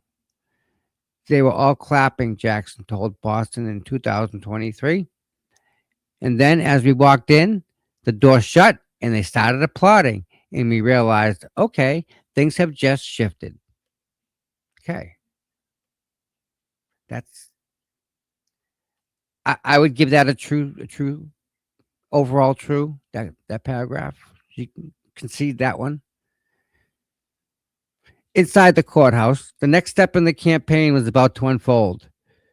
2 weeks earlier, on April 20th, just days after publishing his first post, Aiden had spoken with Karen's defense team, who confirmed to him the federal investigation was underway. According to Aiden's phone extraction and admissions, Aiden later made on his YouTube live stream, where he acknowledged that Reed's team had been his source. That same day, after the call, Aiden posted a blog detailing the federal probe. In it, Aiden wrote, according to reliable sources close to the federal matter,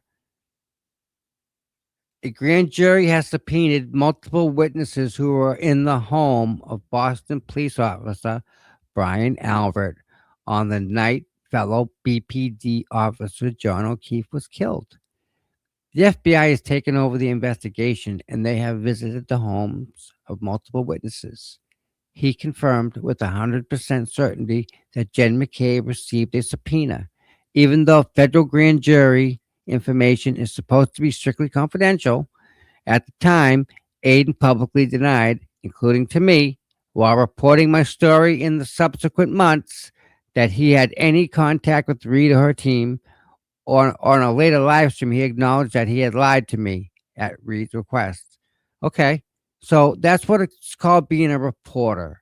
Okay, that's what you do. You don't think I've had conversations with people and it said, nope, it was somebody else? You have to do that. It's not. When someone gives you a piece of information,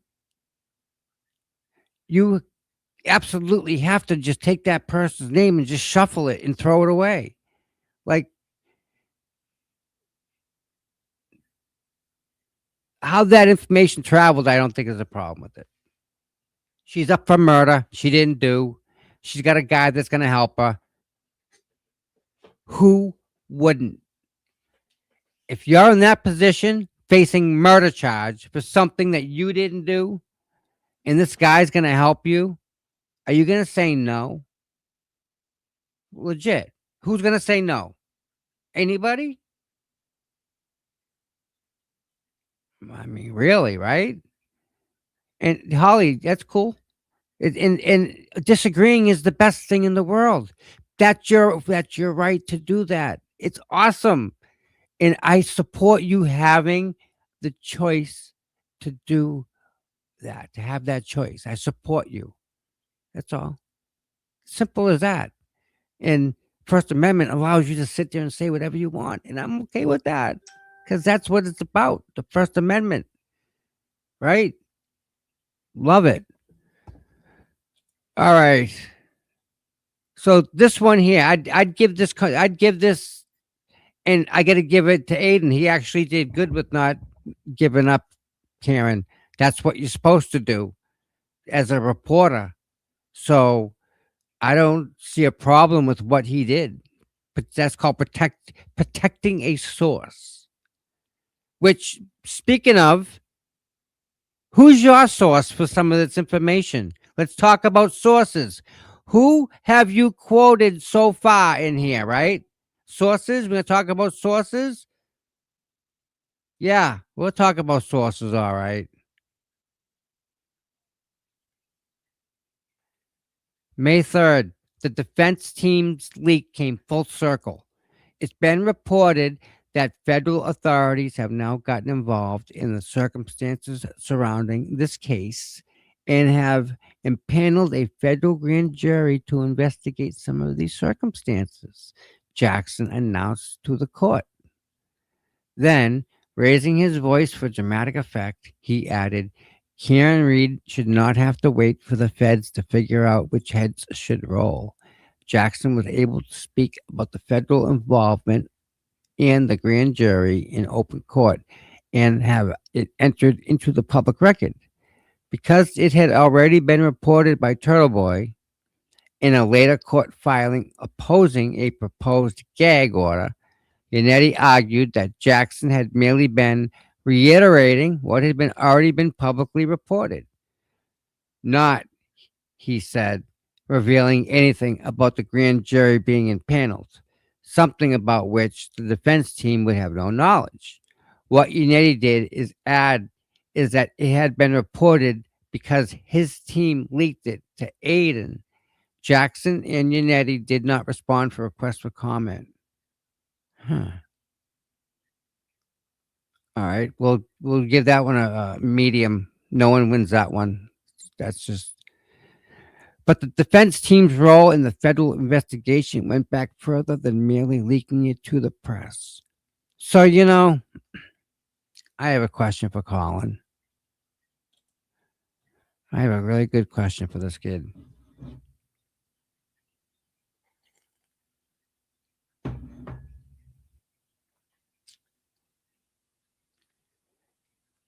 Colin, did you ever go up to the John's doorbell in the back of the house? The doorbell that faces the deck where you had a bunch of people allegedly drinking in his yard when he was in Aruba? Did you go up and hit that ring button and bother him when he was in Aruba? And you knew he didn't want you in his yard. So you had a party in his backyard when he went to Aruba? Is that what happened, Colin? Did you ring that ring doorbell? Is that why the ring footage was so important? Because you were ringing that doorbell when he was in friggin' vacation. You and your boys were drinking on the deck, right? Remember that? Throwing the empties in the yard. He wasn't there. He didn't want you in his yard. He didn't want you in his backyard, but you were there with your boys drinking, right? Remember that? Did you ring the doorbell when he was on vacation all night? Did you ruin his night by keep ringing the ring doorbell, huh? All night, ding, ding, ding, ding. You wouldn't do that, right, Colin? Yeah, I know he wouldn't do that. He would not do that. But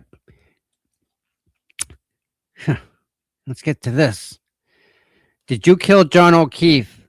Colin Albert says Adam Deitch, an assistant U.S. attorney, yelled at him. Whoa!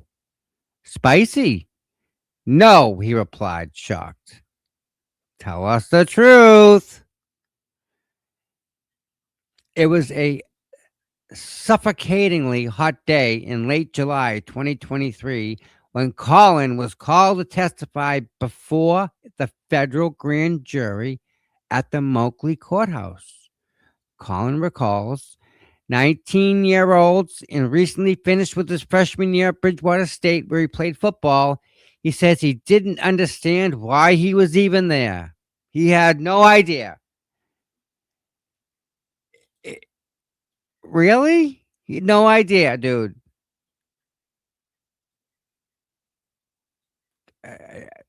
No idea why you're there. Craziness. Hey, listen, everybody. Need 2 minutes. Need to refill my coffee. And I need, so I just need 2 minutes, all right? Let me let me get you a good video. Oh yeah. Think we're gonna go old school with, and you know what else too?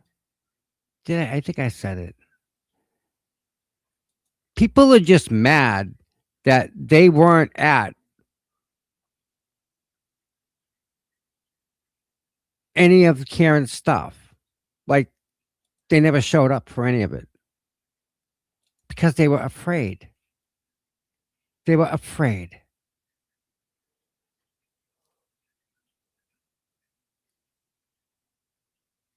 Um, I got stuff that I have blocked off.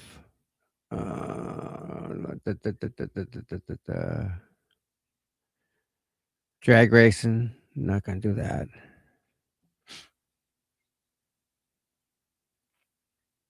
Oh, I'm gonna do a car show. Send you guys to Florida for a car show for a minute. It's a 5-minute car show. Massive money in cars. So this is just for a break. Move my legs. So I'm coming back to this. And we're doing this. Oh, Bussy! Love it. Love it. Love it. Love it. Love it. All right. I should Look at that. maybe turn my volume down.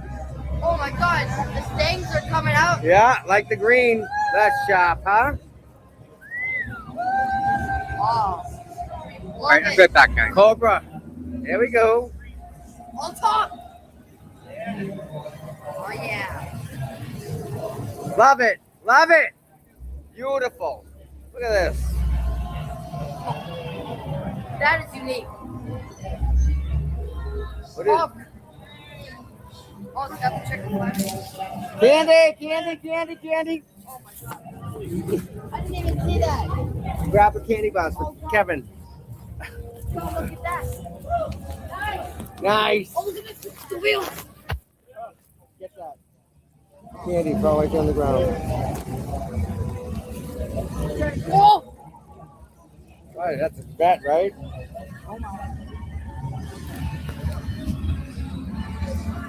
Oh, that's a nice shot. That's a Lotus. Really? Yeah. Oh yeah. Camaro. Gotta love the Camaro. Oh, look at what's on the top. Sunroof. That's He nice. said the Audis are coming out tomorrow. Little beater.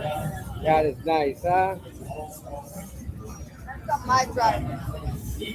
Oh, that is mean. This is called the T-Bucket. Oh my god. That thing's huge. It don't weigh nothing. Chrysler. Love that smell. That doesn't count. That doesn't count. These are all production cars you can go and buy. Frank's, a unicorn.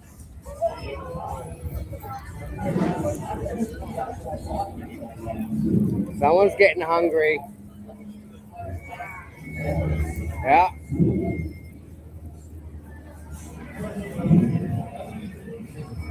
Love it. Love it. That purple's nice. Just had some work done. Here you go. Here you go. Oh yeah. Yeah, nice. Holy Ghost. Oh, Camaro. Yep. These guys getting hungry tonight.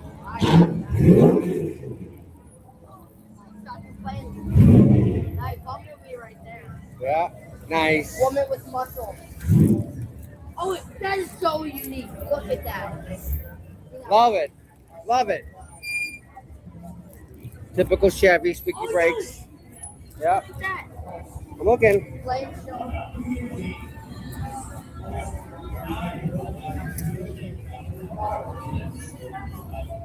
Hey, Drew, yellow. Look at those dots peeking out. double exhaust pump.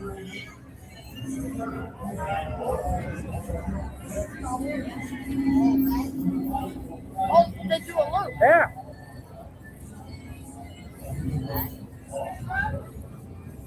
Oh, you're the new Corvette. Wow. Love it. All right, I'm back. Love it. A little out of control there. Sorry, guys. This Voss article, there's a lot that's not right with this article. A lot. Back to it. Collins' lawyer was not allowed inside the small square room where rows of jurors faced him. Not one, as is customary, but two federal attorneys questioned him. Two of them were Adam Deitch, an assistant U.S. attorney who is now running for Norfolk County DA, and Josh Levy, who is the acting U.S. attorney for the District of Massachusetts, a role that doesn't typically question witnesses. Dustin Chow, another assistant U.S. attorney, was also present. I know that name, Chow, from around here. Besides Colin's shoulder, Aiden's tweets and blogs were projected onto a screen, Colin says.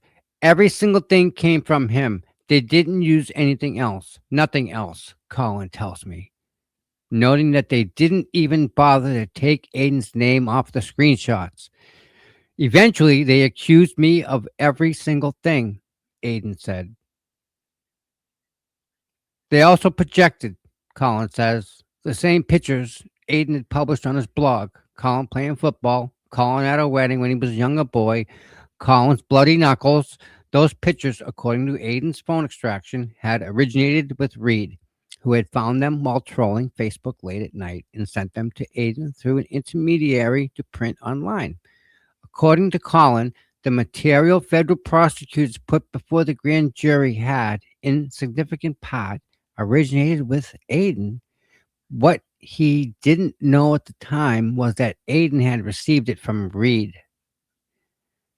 Okay. So let me see if I got this straight, guys. Karen's home on the internet doing research for her case, right? And she finds these pictures. Gretchen, why would you not use those pictures if you think these people did it? Here's pictures to back it up. We're going to get to Farwell here. Yeah. We're going to get there. I promise you, because this is all involved. It's a full circle here. That's right. She was a witness.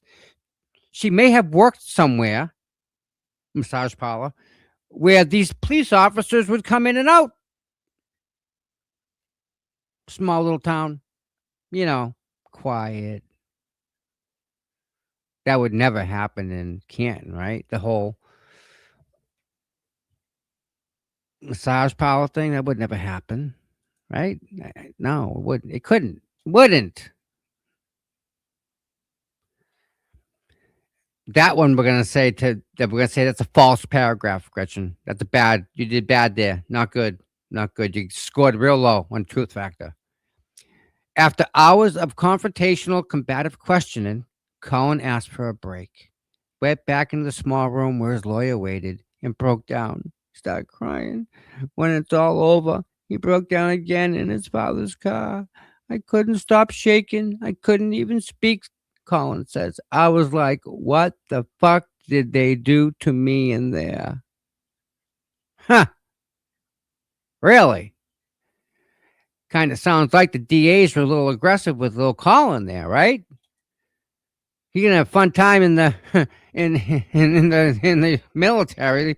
Good old Marines, Semper Fi, live or die. Oh, good luck with that one. All right. Here's the problem, guys. This is the problem. You guys gotta listen real good here. How exactly Karen's defense team got the ear of the U.S. Attorney's Office before the federal investigation began remains unclear. That's not true.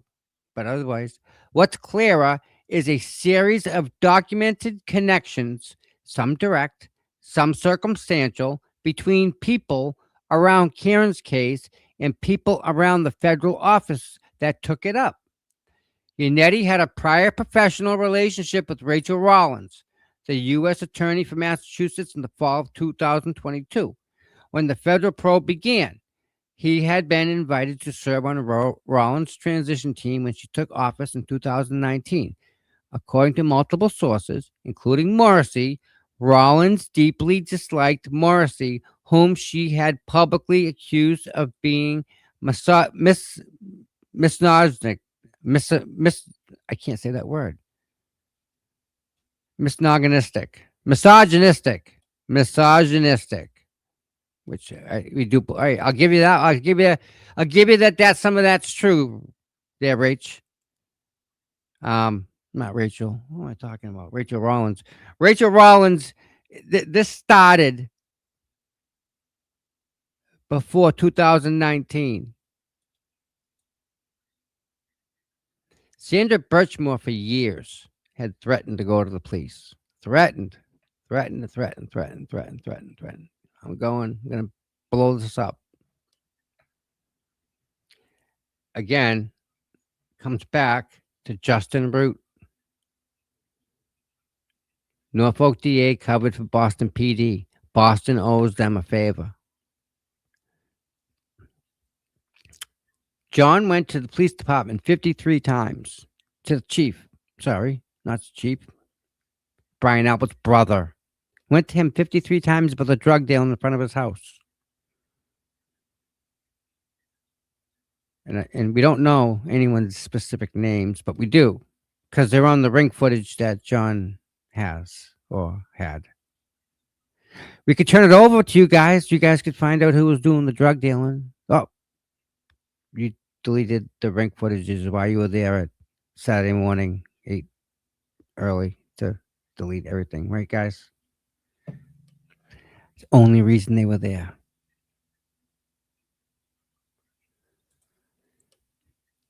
In a letter he wrote to the DOJ's Office of Professional Responsibility, after learning his witnesses were being subpoenaed to the federal grand jury, Morrissey formally raised what he called concerns about motive, conflict, or appearance of conflict and potential bias by the Office of the United States Attorney for Massachusetts.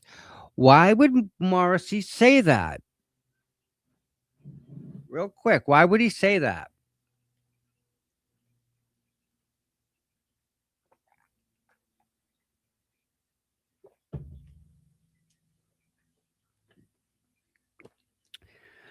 Morrissey wrote that Chow, the head of the U.S. Attorney's Public Corruption Unit, who was heading up the federal investigation, had asked a Massachusetts state police detective in 2018 if he had any kind of damaging information on the district attorney, first assistant, or the Norfolk County District Attorney's Office.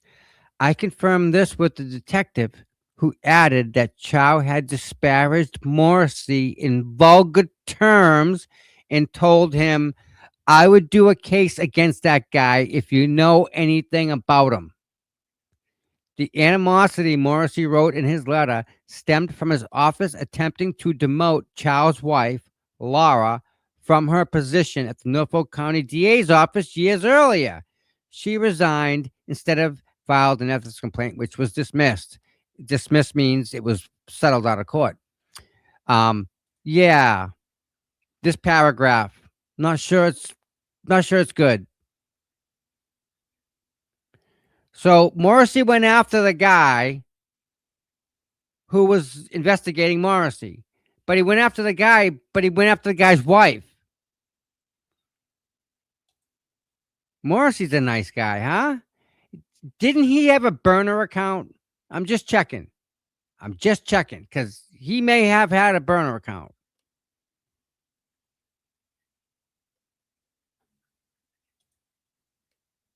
Remember that? I remember that. I remember that right there.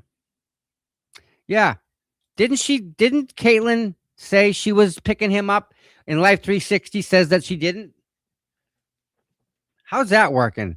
What's up with that? Did Gretchen put that in there? Did you put in that she lied? How about when Jen McCabe was asked by the FBI, "Are you Jen McCabe?" Nope, not me. Got the wrong Jen McCabe. So here we see Morrissey attacking a woman, Laura.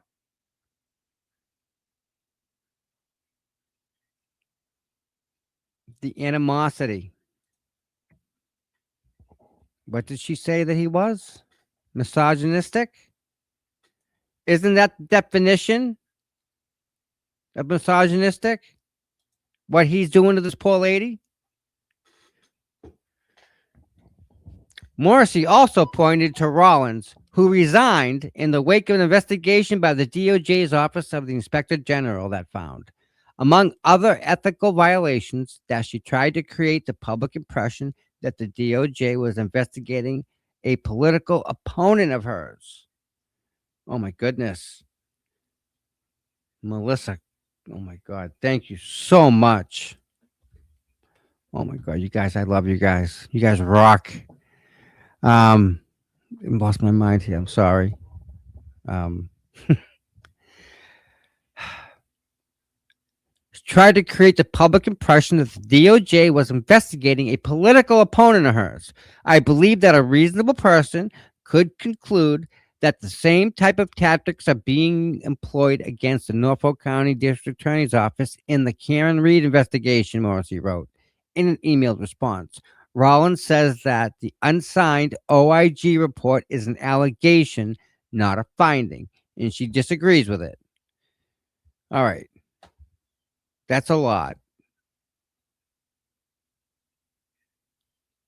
Okay, next. The former assistant U.S. attorney told me that Aiden's blog was something federal prosecutors in the office would read. Most of the time, it was nothing, he said. But 10% of the time, there may be something there. Okay. The former assistant.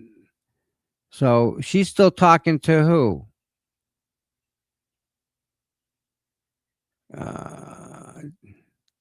It's DA's wife, right? Morrissey, Rollins. She's not talking to Rachel Rollins. Rollins says the former assistant U.S. attorney, it's got to be Rachel Rollins, told me that Aiden's blog was something federal prosecutors in the office would read. Most of the time, it was nothing. He said, but 10% of the time, there may be something there. He said. It was nothing he said. Oh, yeah. So nothing Aiden said, but there's nothing. The office had, in fact, brought a public corruption case that Aiden's blog had covered aggressively. Monica Cannon Grant. Oh, she's a good one. I remember her. A prominent activist whom Levy, Chow, and Deitch would indict and prosecute for, among other things, defrauding the city of Boston out of COVID relief funds. She bought a freaking house with it. Aiden denies ever having spoken to anyone in the U.S. Attorney's Office, as he should. It's no one's business. Public corruption cases are notoriously hard to bring, the former assistant U.S. attorney told me, especially in blue Massachusetts, where there aren't two political parties investigating one another. Prosecutors are desperate for and rely on tips, he says, and we take them from wherever they can be it the Boston Globe Spotlight team or Aiden Canny's or anonymous whistleblowers, even a murder defendant. For her part, Karen Reed claimed in her communications with Aiden and others to have a direct line to the U.S. Attorney's Office. Okay, so Karen knows people. That's what she's saying, right? She can cut a bitch. No doubt. She'd pick up the phone and make a phone call, right? That's what we're saying here. Because I'll give that one to her. That paragraph. Yeah, okay. So we got one agreement. We're good. Now, None of this fully explains how Reed's defense team got their case before the U.S. Attorney's Office. Mm-hmm.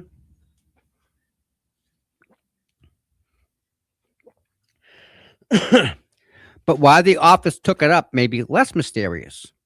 The former assistant U.S. attorney told me that the opportunity to potentially expose a major cover up involving the state police, Canton PD, and the DA's office would have been, in his words, right in the wheelhouse of any U.S. attorney's office and career defining for whoever led it.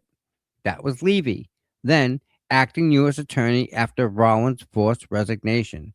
Levy did not respond to requests for comment because Josh Levy's in the middle of writing up the whole entire arrest affidavit to go lock these people up.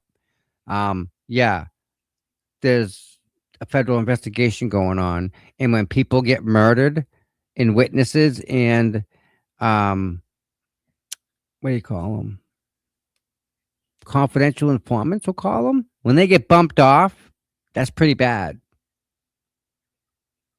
Yeah.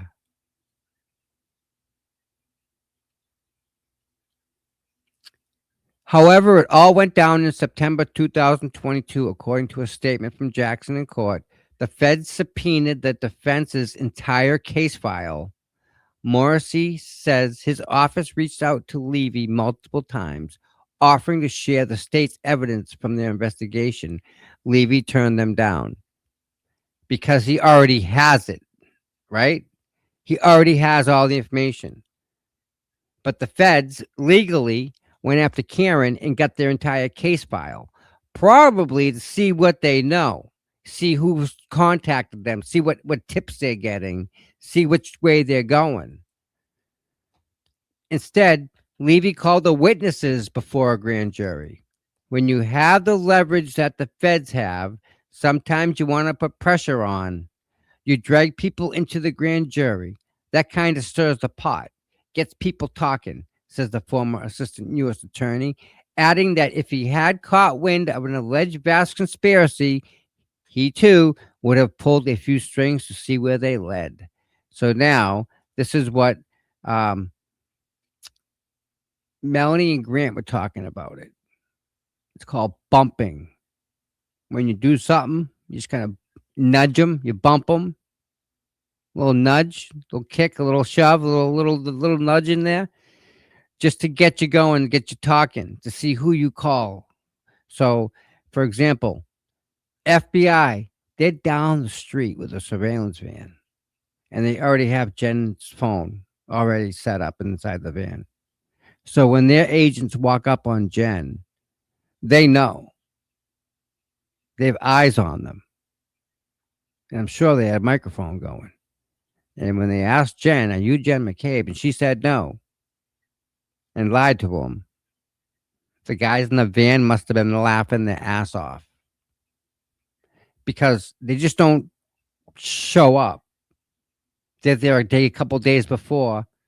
I promise you, they're there a couple days before. You have no idea who they are, but they're looking at you. They're watching you. You know, cameras everywhere. Ugh.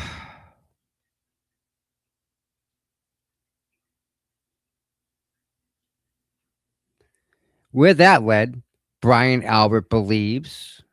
All right, so now we're talking to Brian Albert. All right, guys, we got to switch over. We're in Brian Albert land here, okay?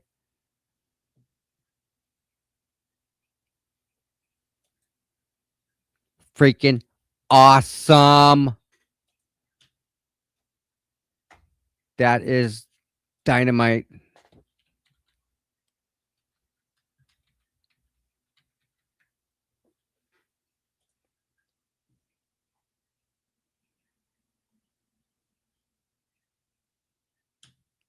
Real quick, guys, so you guys can see it. Let me share it for you so you see what it says. Boom. All right, David Yannetti. Hey, Linda Pizzuti, do you have any editors at these days at Boston Magazine, or have they all taken the summer off? While I will anxiously await the correction you must publish to the shoddy reporting of Gretchen Voss. Also, please tell John Henry that our beloved Sox could use a couple more bats at the trade deadline. Thanks. It's bad enough that you're getting the community noted, but getting community noted at Boston Offender Fact? Woof. That's brutal, Bossy. Just brutal. Nice, huh? We want to go. We want to go through this. Read the comments. Be the freaking ever. Let's finish this Gretchen Voss nightmare inside the campaign. Jesus, help us.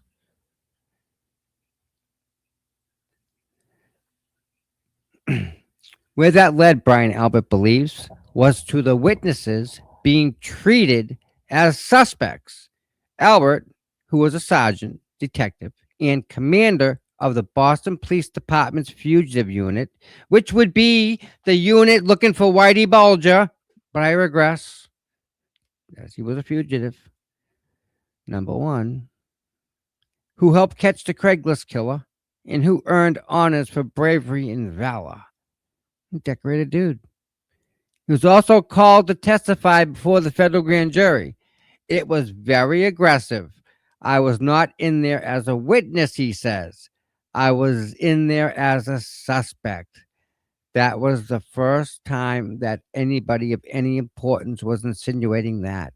Wow, grand jury's got some balls. Imagine that. All right, we'll take that true. We'll take that as a true statement there. We can leave that whole paragraph alone. Leave that one alone. Just as with his nephew Colin, Brian says, the U.S. Attorney's Office appeared to take much of their information from Karen Reed's defense team via Aidan Canny's blogs and social media posts. Brian says he was tag teamed by 3 federal prosecutors, Levy, Deitch, and Chow.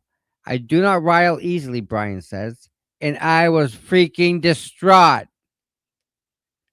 His wife, Nicole, sister of Jen McCabe, and Jen McCabe's daughter, Allie, were also reduced to tears by the hostile questioning of their own testimonies. Think about that. Their own testimonies got torn apart by 3 of these federal prosecutors who had a field day with them in court. Imagine that. Wow. Good for them.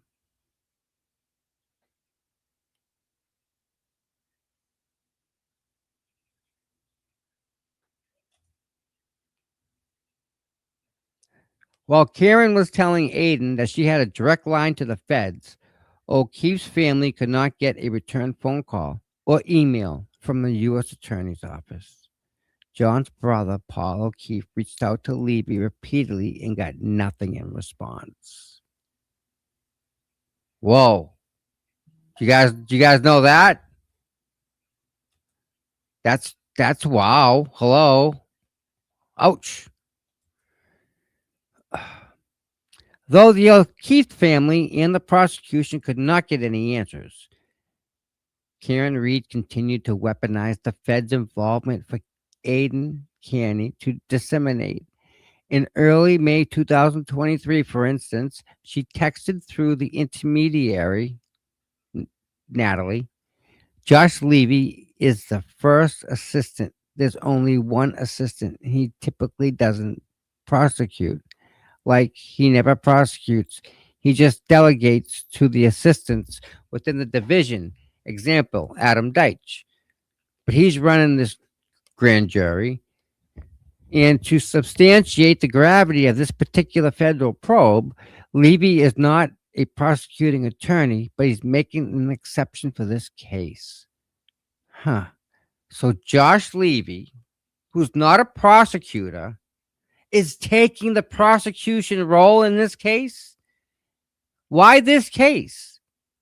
Why would he do that? Why? Why? Anybody? Anybody?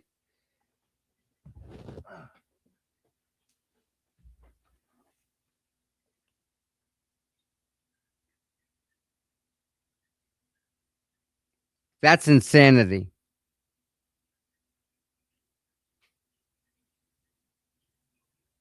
Oh my. I think I have pictures of that thing they left in my car.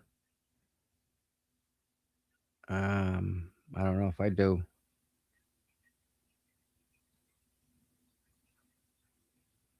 I don't know if I do. It'd be here if it was anywhere.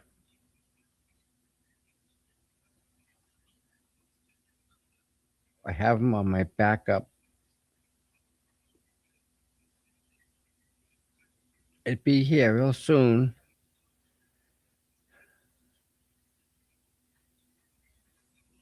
Oh, we had a grabs party. I remember that. That was great. Yeah. No, it's in a backup. I know it's in a backup. I don't have it. All right. Back to the document. Huh. Okay. So the O'Keefe family tried to get some answers through the DA's office and whatnot, and about the federal grand jury, and they didn't say anything. So Morrissey, I'm thinking Morrissey tried to use John O'Keefe's family as a backdoor to get to the federal grand jury to find out what was going on. And they said, no, we're not telling you jack squat. How far off am I, guys? Do you think that happened? Do you think that they didn't tell the O'Keefes because they know the O'Keefes are in bed with the McCabe's? I mean, yeah. Meanwhile, the existence of the federal case only amplified the harassment of the witnesses and was used to legitimize it with disastrous effects. McCabe says she reached out to the U.S. Attorney's Office multiple times, telling them that one of her daughters had begun self-harming and had spent 3 months in a partial mental health program. She got no response. So now her kid, it's Aiden's fault, right? Because what's fucked up is I went through something like this. And it wasn't me. It wasn't my ex-wife. It's something that kids go through. I don't understand why they cut themselves. I don't know why girls or guys do that, why they hurt themselves. I can't get my head around it, but whatever I can do to fix that and keep that from happening, yeah, I'm all in with that. So for her to take that to me, it's something serious. When your daughter starts cutting herself, you kind of get your eyes open a little bit, like what the frig. But she's gonna bring that up and try and put that on Aiden or put that on this federal probe. Like, what does her kid having a problem? Why is that even in this story? Is my question. Why are you highlighting her daughter's problem? Why is that there? Why are you talking about this, Gretchen? Are you trying to insinuate that it's because of people saying stuff? I hope not, because that's a road you don't want to go down. This, too, is unusual, according to a retired FBI agent from the Massachusetts field office who worked on public corruption cases. We went after people that were bothering our witnesses all the time. Former agent says it's standard operating procedure, and when they could have done the same to Aiden and his followers. But they didn't. We go out and tell to them, look, if you do it again, we're going to arrest you. Leave our witnesses alone. We didn't do anything like that. Protecting witnesses so they can come forward to testify is critically important to the integrity of the justice system. Yeah. Meanwhile, the worst harassment was only beginning, and look whose picture's on the screen. Are you telling me that this lady don't harass anybody? She's not a harasser herself? This lady right here? She doesn't harass Karen? She doesn't harass nobody, right? This one? Where's her crown? Where's her halo? Is it crooked?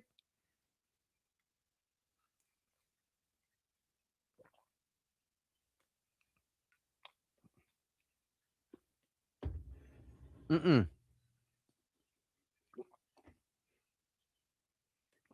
This is just a hip piece. That's all this is.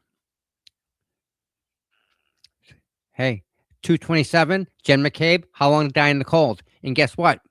Colin was in the house. Let's get back to the article. On July 22nd, 2023, McCabe, her husband, and two of her four daughters huddled inside their Canton home as Aiden stood outside, screaming into a bullhorn at a crowd of more than 100 followers. I want all Jen McCabe's neighbors to know, in case they didn't already know, that the people who live right here are cop killers. These are cop killers. Okay. Um, I was there that day, and not once did Aiden scream into a bullhorn. He didn't have to scream. He was talking into the bullhorn because there was a lot of people there that day. They wanted to see the houses of the people that murdered John O'Keefe. So they were going around looking at them all, but they weren't screaming into the bullhorn. So, again, you need to retract that because that's not true. By the way, ask Jen McCabe where she was that day. She was up at Old Orchard Beach up in Maine. She wasn't even home. The second time that Aiden went there, she was home. But this time that she's talking, no, nobody was home.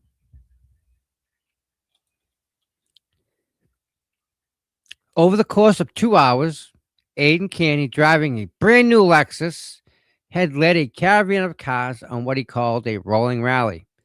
Dozens of cars made their way through the streets of Canton, stopping at all the homes of 7 different witnesses to listen and cheer on as Aiden Canny as he blared accusations while live streaming for the rest of his followers. Okay. Again, all right. Canny's behavior at the rally had the backing of Karen Reed's attorneys, who had also filed a police report in court with the witnesses. Unredacted addresses. That evening after the rally, Yannetti messaged Aiden, "Thanks for your continued support," according to Aiden Canny's phone extraction. Okay. How do we know one wasn't related to the other? Do you know, like he could have, I need to thank Aiden. He thanked Aiden after the rally. Didn't necessarily mean the rally. It could have meant something else. They want to play that game. We'll play it too. Just got no correlation with the rally. It's just a message. That's all. But you know what you don't see in Aiden's phone extraction? You know what you don't see? Anybody? What don't we see in Aiden's phone extraction? Anybody? Let's see how good we are. What are we missing that is not in Aiden's phone extraction? But it's in Jen McCabe, Brian Alberts, Brian Higgins. What's not in Aiden's phone extraction at all?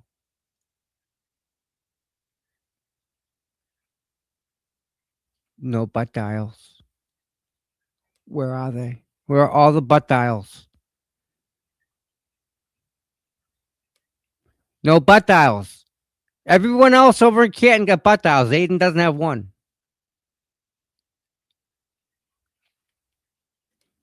Odd. Very odd. At this point, Yannetti and Aiden were in regular communication, with Aiden sending tips to Yannetti, and Yannetti sending court documents and confidential information on top of the many phone calls between them. For instance, after McCabe went to Stoughton District Court for harassment prevention order against Aiden Canny, Yannetti texted Aiden on May 30th with news HPO denied. That night, Aiden blogged about it, ending his post with a kicker. The bad news for Jen is that we're just getting started. Buckle up, horse face. Okay. That's a good paragraph. We'll give you that one. Okay. So keep that paragraph. That one we're not gonna mess with. By the beginning of May, Reed had dropped to the intermediary, and she and Aiden started communicating directly over Signal, and many of their messages appear in Candy's phone extraction.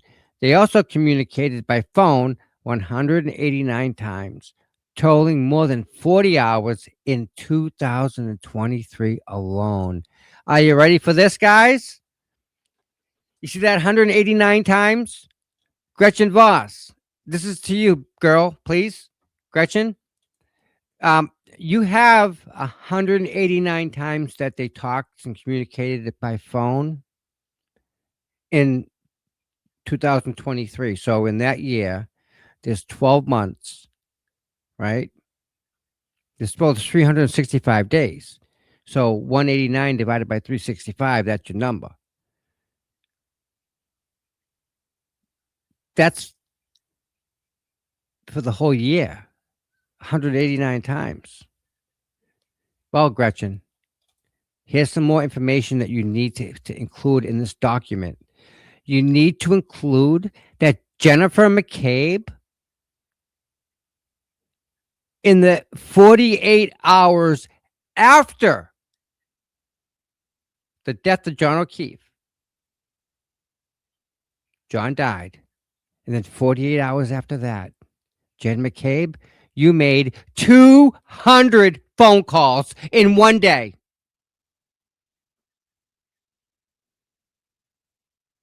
Within 24 hours, you made 200 phone calls.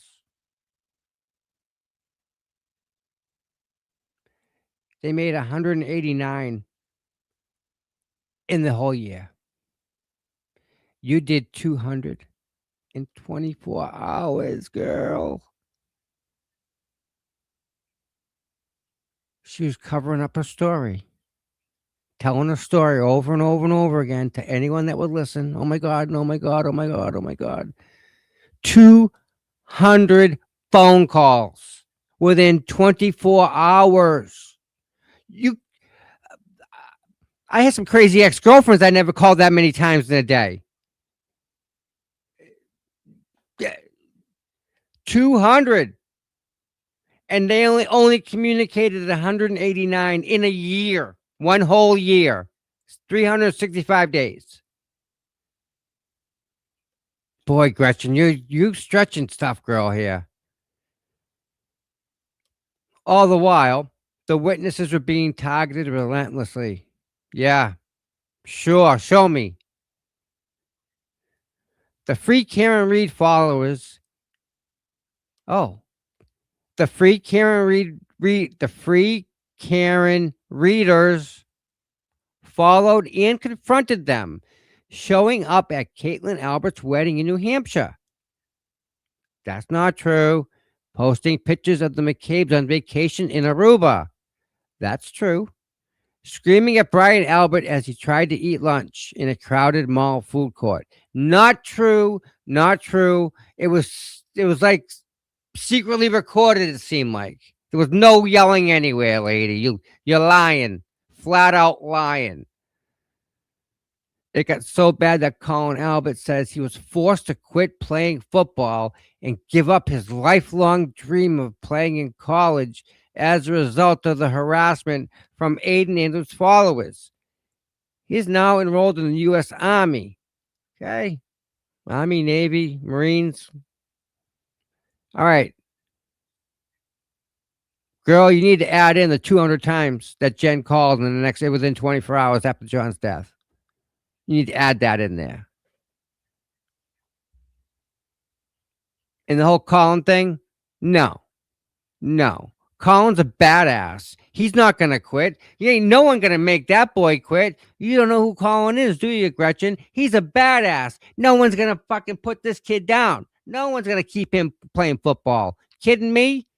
You telling me some turtle's going to keep him from playing in football? He's tough bitch. You gonna no way, man. No way. He's playing football. He ain't quitting. He ain't quitting. Colin is not quitting. Not knowing what else to do on August 25th, for the first time in his 12 years in office, Morrissey released a nearly 6-minute video statement pushing back on the absolutely baseless claims of conspiracy, condemning the harassment of the witnesses, and disavowing the false narratives. The witnesses, he said, certainly did not commit murder or any crime that night. It didn't help. On September 5th, Aiden directed remarks in a YouTube live stream toward Chris Albert, the father of Colin Albert. I go down to your pizza shop and I stand out there for an hour and I yell shit about your son, Aiden said. I accuse him of some of the most heinous things possible and I affect business. People don't want to go into your business because of the things that I'm saying. A few days later, Yannetti messaged Aiden. These bastards deserve all the scorn we are giving them. Yannetti knew and approved of Aiden's public behavior. That's not a true statement, girl. So Karen's lawyer monitors everything Aiden does. And Aiden's got to get permission before he does anything from David Yannetti. The fuck out of here, girl. No. Absolutely no. Around the same time, according to a complaint filed later in the court by the witnesses, Karen and Aiden became administrators of the Facebook group Justice for Officer John O'Keefe and Karen Reed Only, Turtle Boy official. The two had complete control over the group, including approving or denying posts. And the group played host to defamatory and harassing posts about the witnesses. According to the complaint, Karen also personally posted in the group multiple times. The fucking horror. Including sharing confidential information that hadn't yet been released to the public.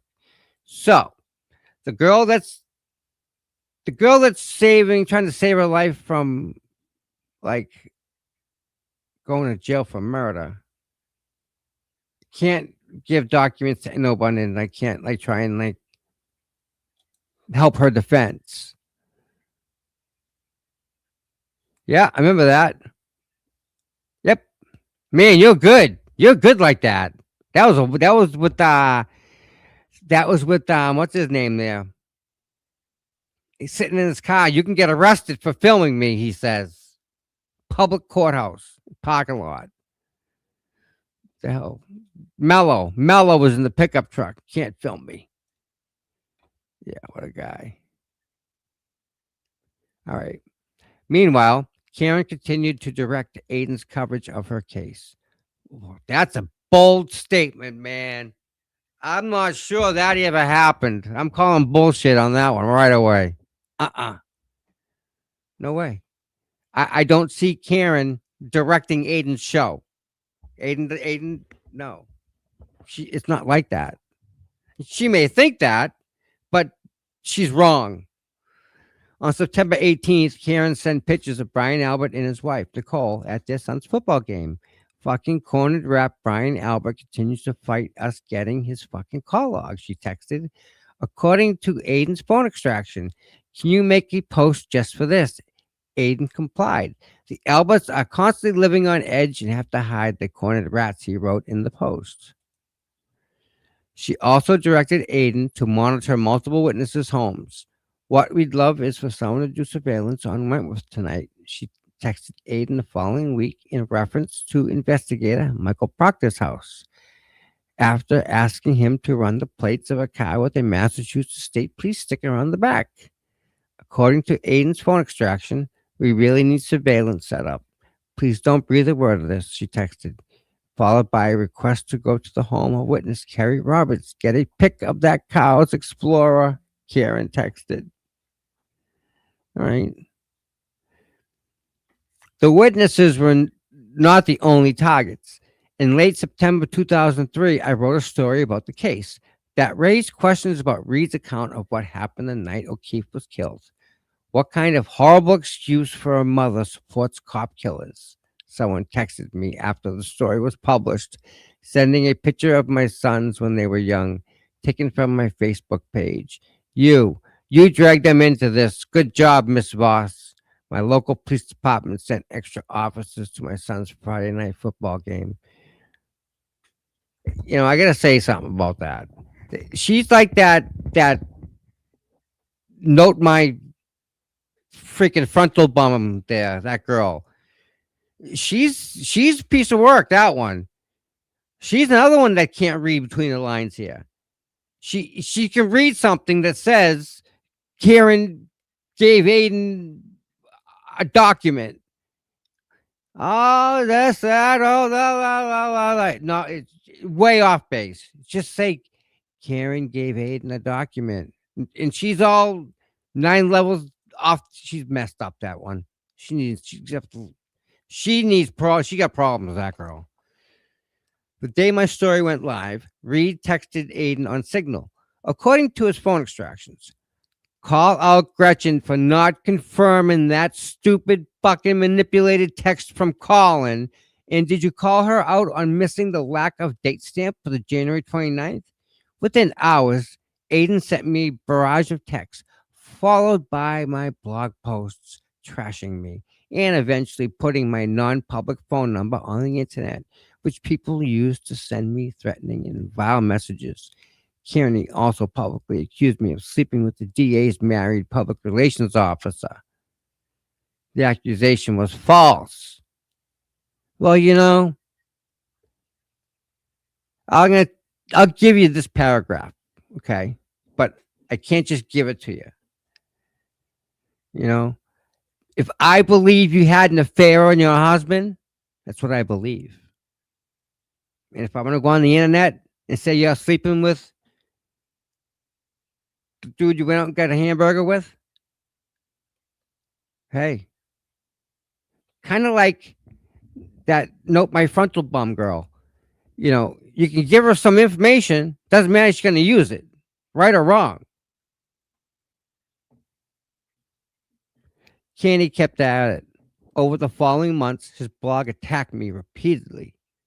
In one bracket-style feature he ran on witnesses, court personnel, and journalists, my name appeared alongside allegations that I had failed as a journalist. Well, he's right about that, and that I had traded editorial favors for a burger dinner with a DA spokesman. My phone number circulated in the Turtle Rider community. Strangers sent me, accusing me of being a shill, a whore, a bad mother. I received calls late at night. When I appeared in the courthouse to cover the trial, woman I had never met called me disgusting repeatedly. You know what? Because you are. Because you're going to go and write that article. The first article that you wrote was shit. Spent 2 hours correcting that one, too. You're wrong. And when you saw the ladies in the steps, they read your article. They read every freaking word of it. And they'll tell you that you're disgusting because you sold out your soul to go trip on mushrooms and get a hamburger. You did real good. Half the stuff in here is from Kate. The girl you did mushrooms with. Great job, Gretchen. Did you get hungry after that and have a hamburger? I'm curious. How'd that happen? Mushroom first? Or did you get the mushrooms on the burger? You get double the mushroom. I don't know. I'm wary about that. None of it changed my reporting found. None of it changed what my reporting found. But it did make clear that anyone who asked hard questions about Kieran's case could expect to be answered with the same machinery that was coming for the witnesses. The difference was mostly of 1 degree. No. The harassment in the news of the federal investigation that it fueled served a purpose in Kieran Reed's defense, casting doubt on the witnesses by making them appear to be the perpetrators of the crime, and casting doubt on the state's investigators by suggesting that they were the subjects of a federal probe. Karen Reed knew it was working. In a signal message to Aiden on September 29th, she revealed in the effects of his work, "Look at what you've done to their reputations," she wrote, "and to my jury pool." Here we go. Patriots right there, people. Those are patriots. Those are people right there standing up for your right at this moment to be on the internet. These people are standing up for your right. They're standing up for her to write this trash and publish it. That's what these people are doing.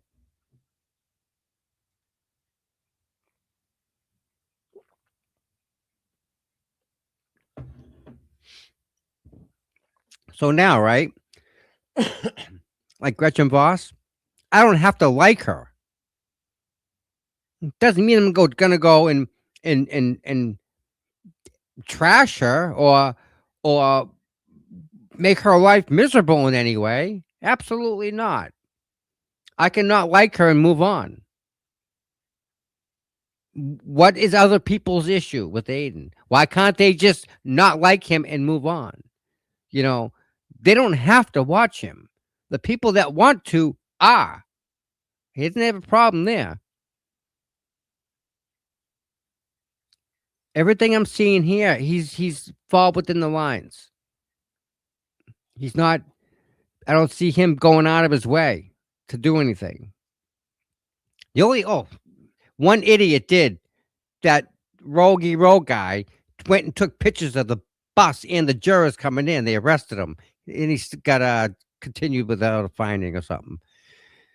But he got arrested for that. As the bus carrying the jurors made its way from an undisclosed location to the courthouse each day in the spring of 2024, the 12 jurors who were supposed to know nothing about the case looked out the windows at a massive banner on Route 1A that read in large red letters, "Karen Reed was framed." They passed dozens of protesters camped out at Legacy Place along the bus route, wielding posters with slogans like "Way Beyond Reasonable Doubt" and "DA, Stop Lying." Even if they weren't looking, there was no avoiding the sounds of people yelling "Free Karen Reed" at their bus.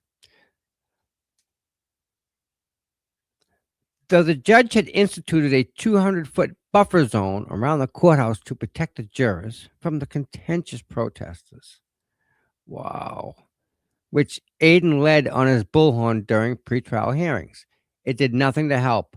Hundreds of women and some men, clad in pink merch, Reed's requested color, lined the street across from the courthouse and in the adjacent field, shaking pink pom-poms, dancing to music blasting out of pickup trucks, and walking dogs in Jackson Unionetti shirts.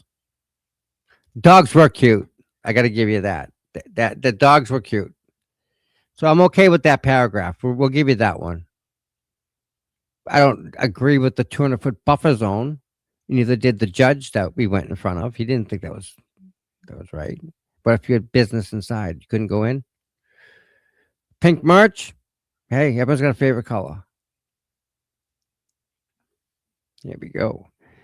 The jury room on the second floor down the hall from the courtroom overlooked that field, where Reed and her legal team made their entrance and exit every day. We could figure out when Karen was leaving the building and when she was coming back because there were chairs, says one juror in the first trial who requested anonymity to speak about proceedings. But when they peeked through the blinds, they could see it all, including, at one point, a bouncy house and lobster food truck. The field transformed into something resembling a circus. Many of them reported it all to the court offices. Nothing was done to stop it. We kept saying, "I can't believe they're letting this happen," the juror says. I find that to be a lie. Lie, lie, lie. And I'd love to find the juror and ask the juror if that's exactly what she said. Because, I was there. I didn't see any bouncy houses. I didn't see any bouncy houses. You know what I did see, though? I'll tell you what I did see every day. every single day. I saw Erica Walsh walking up and down the street, picking up cigarette butts, picking up papers that people threw out of their cars. She made that place cleaner than it was before we even got there. Not one piece of paper was on the ground. I can attest to that. And I mean, she was very, very specific. So this whole we got a Ferris wheel over here, the bouncy house, we got the twister over there, mirror house there. That's not anything close. And what I did find out today is there's a school for children that's there, and they may have had a bouncy house for their kids in the back. It's not necessarily a bouncy house, but it sprays water on them too. So in the summer, they bring it out and the kids use it. But that was something completely nothing to do with Karen Reed. Karen Reed did not have any bouncy houses. We did have blow up inflatable stuff at the Star Drive-In when we had a fundraiser for Karen. It was cold as anything that night, and all the we did blow ups, and you walked through the blow ups. A lot of work went into that, but we didn't have no cornhole. We had nothing. We had pick up trash hole, if that was a game. So yeah, the sidewalk was cleaner when we left than it was when we got there. And Erica made sure of it, and I watched her do it every single day. The juror also recounted what another juror had described. His wife had told him that Aiden was assigning nicknames to each of his jurors. Just knowing that was really uncomfortable and not cool. The anonymous juror says, "Fuck off, you anonymous juror." Once the jurors recognized Aiden in the courtroom, she says, they grew nervous. He would definitely identify and dox them. He had done so to a juror in a previous case in that same court. We felt intimidated, she says, adding that about halfway through the trial, the jurors asked court officers to ask the judge to remove Aiden from the courtroom. He was not removed. That's a lie. That's not true. This is not true what she's saying. It is not. Bad writing. On July 1st, 2024, the judge declared a mistrial after the jury said they were deadlocked. The anonymous juror believes Aiden had a direct impact on the outcome. If the conspiracy theory was never created, there's no doubt in my mind that she'd be in jail. No doubt. That's all bullshit. Bullshit. Bullshit. Nope. Aiden had a direct impact on the outcome of the trial. Really? No, not really. No. The day after the mistrial, Paul O'Keefe emailed U.S. Attorney Levy. I would appreciate the opportunity to meet with you regarding your involvement in the murder case against Karen Reed. He wrote, you were kind enough to meet with her and her legal team. Now I think it's time to meet with the family of the actual victim in the case. He never received a reply. He sent another email and another. He left a voicemail. Nothing. The mere fact that they were involved was used in court to create a cloud of doubt. The defense used it as a weapon, says Paul O'Keefe. Nobody would come out and speak and say anything. Maybe you should ask Jen. O'Keefe's family, who filed a wrongful death lawsuit against Karen that August, weren't the only ones who were stonewalled. Helena Rafferty, the Canton police chief at the time, says she repeatedly reached out to Levy and Deitch, begging them to help. She told them that there was an enormous amount at stake, and that if they didn't do something, allowing the invitation of witnesses to continue would set a precedent, allowing the whole justice system to crumble. Hasn't crumbled yet, has it? Are we crumbled yet, guys? Are we crumbled on the justice system?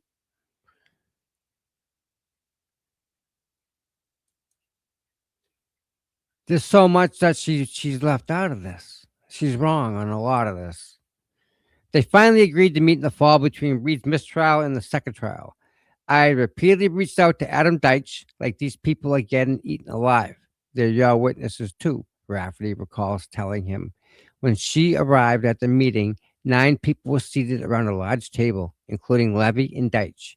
I said, I'm coming in to beg for help, she says, and opened up a huge portfolio full of abusive letters and emails that had been sent to the witnesses, residents of her town, and I'm crying. I'm saying, help me help these witnesses. This is crazy. She wanted to speak. She wanted them to speak up to tell Aiden's followers, the FKR diehards, these witnesses were, in fact, witnesses, not murderers. Whoa, whoa, whoa, whoa. We're going to stop right there, my girl. Wow. No. Uh-uh.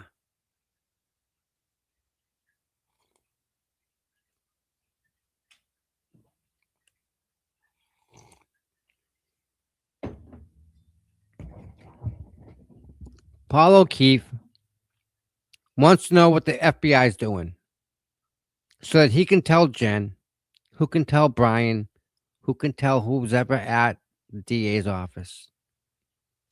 It's the only reason they want to talk to the feds is to find out what's up. What questions did they ask? Are they asking for me? Are they looking for this one? What? So, yeah, they deserve it. Innocent people have nothing to worry about. Innocent people don't get up there and cry when they're asked a question about the truth. Innocent people don't do that. Levy texted her later. They had to talk about it for a while after she left. Rafferty says he wrote, and there were really nowhere they could go with it. Levy stepped down July 2025 due to the change in presidential administration, and Leah Foley was appointed U.S. Attorney shortly thereafter. Her office contacted Rafferty and other law enforcement figures involved in the case, including Commonwealth Special Prosecutor Hank Brennan, to let them know the investigation was closed. The case that had run for nearly 2 years, during which time they allowed Reed to stand trial for murder twice without intervention, resulted in no charges against any of the witness or against anyone else. The only conviction from the entire investigation was one of the federal grand jurors themselves, who pleaded guilty to leaking confidential grand jury information. I don't know about that. Though Foley told her law enforcement partners that they could announce it and allowed lawyers for Brian Albert and Brian Higgins to state in open court that they were not targets of the investigation, her office never made an official statement. That left the door open for Reed and her followers to hijack and misrepresent the news. I don't know if I believe that, Reed said with a smile when a reporter asked whether she was encouraged or discouraged by the Fed's decision to stop investigating the case. I have good reason not to, from the horse's mouth. Get it? The horse's mouth? Get it? Oh my God, that's so funny. That's right. Innocent people don't lie. They have no reason to lie. You know, the lobster truck, right? We had lobster that day. Steamers, lobsters and steamers. And you know, I know you guys out there are kind of upset. Well, understandably so. But don't forget, we did this. Not them. We did this. We were in charge. We made this happen. She's got nothing. She's got nothing in that, and so she can only report on what happened, you know, and you can tell this has all been fed to her by Kate. So exactly, you telling me she wouldn't have made a great example of that? Of course she would have. Come on, she would have tore him a new one. Make my day. I can see Auntie Bev saying that. All right, we're almost finished here, guys, I think. Oh, my word. She sucks. Wow. Jesus, girl.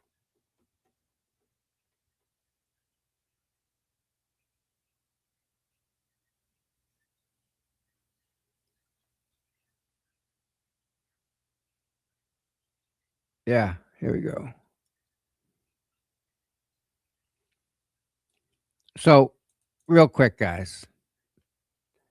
When the feds come to town, like, they have a blank check. They can do whatever they want. So when they come to town,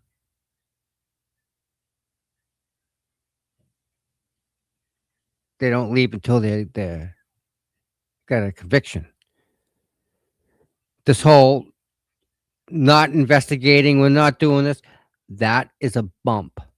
That's made to make them all communicate, to see who calls who, see who does what. The only reason they were allowed to say that was for a bump. My opinion on that.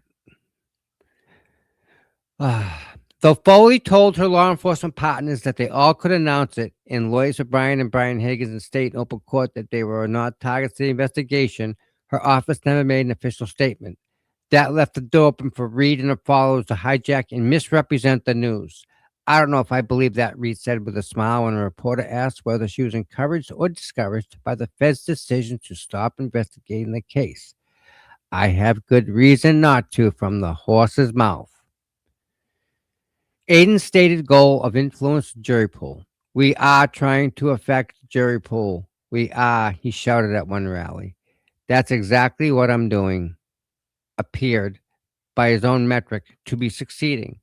Jury selection for the state's trial of Reed began on April Fool's Day, 2025. It took 10 days and 591 prospective jurors to find 18 who were deemed fit for trial.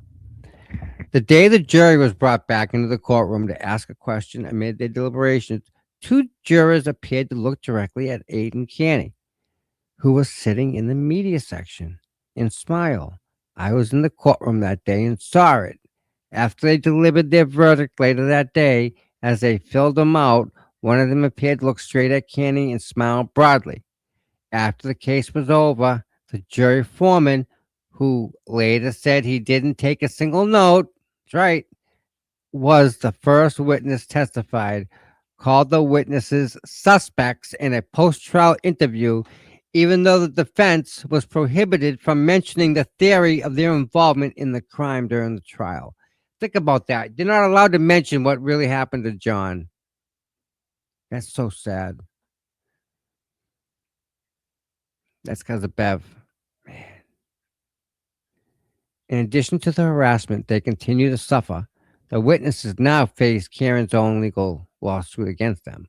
Alongside the wrongful death suit that O'Keefe's family filed against Reed in 2024, which is still ongoing, Reed has filed her own civil rights suit against witnesses Jennifer and Matthew McCabe, Brian and Nicole Albert, Brian Higgins, and several law enforcement officials, alleging that they concocted a plan, executed a plan, and framed an innocent woman to steer the murder investigation away from themselves.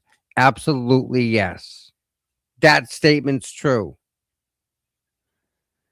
Adam Deitch is the sitting U.S. attorney. Reed is heard telling Aiden in a phone call recorded in the months after her acquittal. She was warning Aiden not to tweet about what she calls her private conversations with Adam and the lawyers. She continues, I really don't need federal attorneys knowing that I've leaked stuff to you, and now you're showing it off. I don't know if that whole thing is true or not, but whatever. I asked to meet Deitch to discuss Karen Reed's statements about him and his role in the federal investigation. He agreed, and we spoke for 3 hours over coffee at a restaurant in Milton. In the months before our meeting, Deitch had sold his East Boston condo and moved to Quincy, and left what he calls his dream job at the U.S. Attorney's Office to run for Norfolk County DA. The office whose handling of the Reed case has been the subject of federal investigation that he led. He told me he had heard that the recording of Reed, but denied that he ever had private conversations with her. I've never met Karen Reed or communicated with Karen Reed. He said, I didn't send thank you notes to her and her family after they contributed to my campaign, and I'm proud to have the support of anyone who cares as much as they do about change in Norfolk County DA's office. Mm. Indeed, Reed and her family and her lawyers have donated to Deitch's campaign in each of the past 2 years. At present, Reed's family has contributed more than 5,000 and her legal team at least 9,000. Ask how he can appreciate the support of someone who, on the recording, describes what he insists never happened. He said, I don't know what she meant when she said that. Huh. So they went to.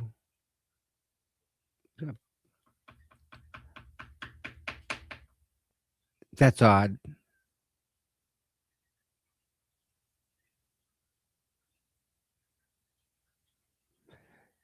So donations. You're talking about Karen Reed's family donating to Adam Deitch's campaign. Anybody have Michael Morrissey's campaign stuff up there?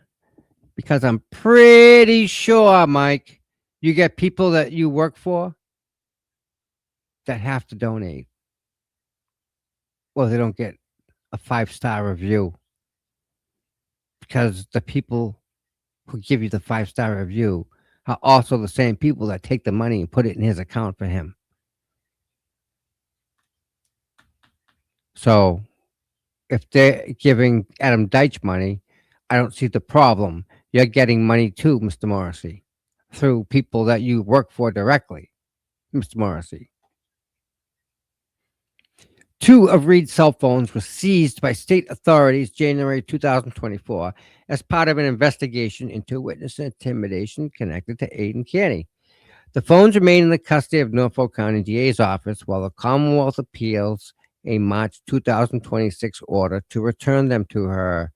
On another leaked recording of a call with Aiden, Karen said, do you have any clue what's on my phones that they took? She did not specify. If Deitch wins the election, Reed's cell phones will be under his authority. Aiden Carney, facing charges of felony witness intimidation, made his own view of a Deitch win explicit. In a live stream in November, just days after Deitch announced his campaign, Aiden said, I have no doubt if he was elected district attorney, I think my problems would go away. I would hope so. I think a lot of us would hope so. Morrissey's using the law and the corrupt judges to keep you stifled. And you're in a box. I mean, it's not right what they're doing to you or anyone else. They tried to do it to Karen.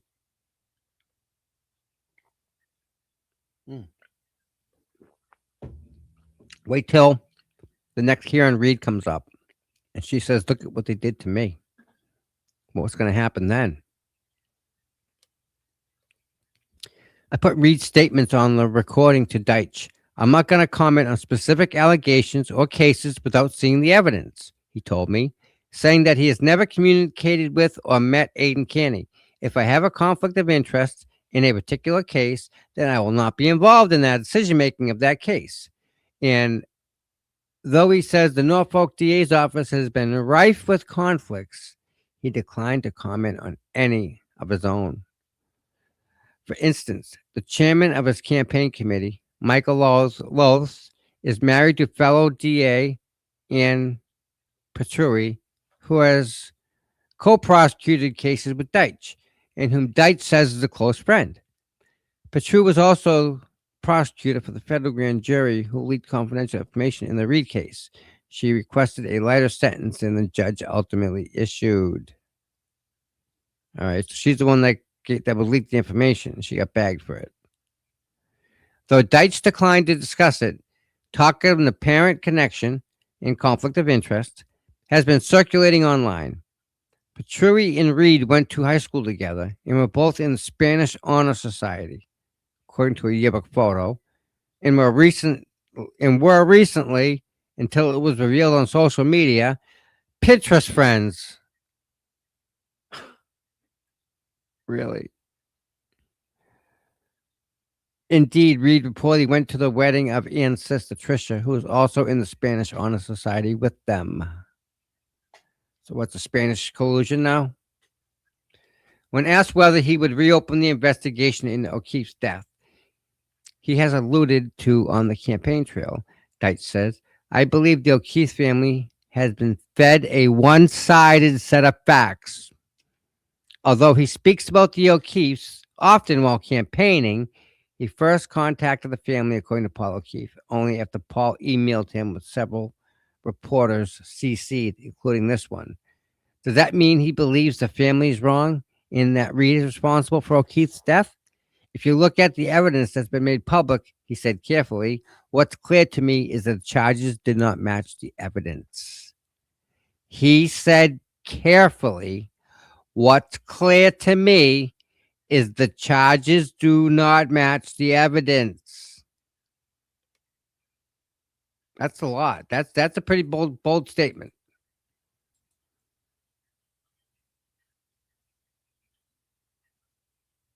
All right, guys, hold tight. We're almost done. Deitch highlights his work leading the federal investigations into his campaign, but says he cannot discuss its details.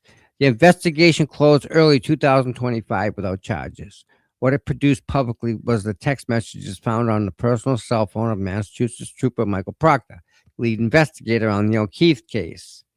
Messages so racist and misogynistic, they led to Proctor's dismissal and later the revocation of his law enforcement certification. Deitch has appeared on a YouTube program of Emily C. Woohoo! Go him! A Freaky and Read podcaster whose past segments have included mockery of John O'Keefe's mother and of the children of the witnesses. Deitch told me he was open to appearing on podcasts across the political spectrum to reach the widest possible audience. And Emily C., good call. Good call. A few weeks after the interview, Deitch declined an invitation to appear on a show called The Forensic Room, hosted by supporters of the witnesses and the O'Keefe family. Instead, Reed and her father, Bill, attend the grand opening of Deitch's new Quincy campaign headquarters. His campaign to run for the office, Morrissey says, certainly provides plausible motive for misconduct in the investigation as he led as in this. Sister, he's trying to throw him under the bus. Wow. You guys see that? Morrissey certainly provides plausible motive for misconduct in the investigation he led as an assistant United States DA. So if there's anything wrong or bad in the whole Karen Reed thing, it's this guy's fault. Wow. That's messed up. Wow. That's Paul. 5 minutes down the road from Norfolk County DA's office, more than 400 supporters of the witnesses in the O'Keefe murder investigation gathered on a March evening to raise money to defend themselves against Reed's lawsuits. Long tables flanking the ballroom were loaded with merch for sale. There was a silent auction featuring donated Red Sox tickets and Loon Mountain giveaways. Designer upholstered throw pillows, starting at a value of more than $600, has been donated by Natalie, the former Aiden Karen Reed intermediary, who flew in from California to show support that night. Who wants a $600 throw pillow? I don't even know what I'd do with a throw pillow. Like, no. Inside the crowd, which had grown too large for the dozens of round tables draped in white cloth, rose for a standing ovation for Peg O'Keefe, who was there with her son Paul to support the witnesses. Brian Albert, too, was met with thunderous applause as he took to the microphone. This three-pronged attack was executed with military precision, and it consisted of vicious and unscrupulous defense team, an army of social media lunatics, yay, guilty, and highly unusual and unprecedented federal investigation. Still going on, too, buddy. All coalescing, in my opinion, for the common goal of influencing the outcome of this case, he said. The system, he said, failed them at every turn. They allowed us to be lambs for the slaughter, and it's the worst thing I've ever experienced. And that's saying a lot because I've seen a lot.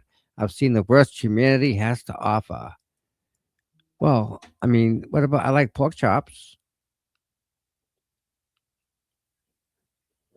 The money they raised that evening would go to defend Reed's civil lawsuit against them and to fund a lawsuit of their own. 1 month after the event, on April 16th, Chris Mattei, the lawyer, is he gay? The lawyer for Sandy Hook families who won $1.4 billion defamation lawsuit against Alex Jones for claiming the shooting was a hoax, filed a lawsuit on behalf of Jennifer McCabe, Brian Albert, Colin Albert, Brian Higgins, against Karen Reed and Aidan Canny for defamation, intentional infliction of emotional distress, civil conspiracy, among other counts. This case arises from a multi-year conspiracy orchestrated by Karen Reed and Aidan Canny to subvert and prejudice the criminal justice system in Norfolk County, Massachusetts.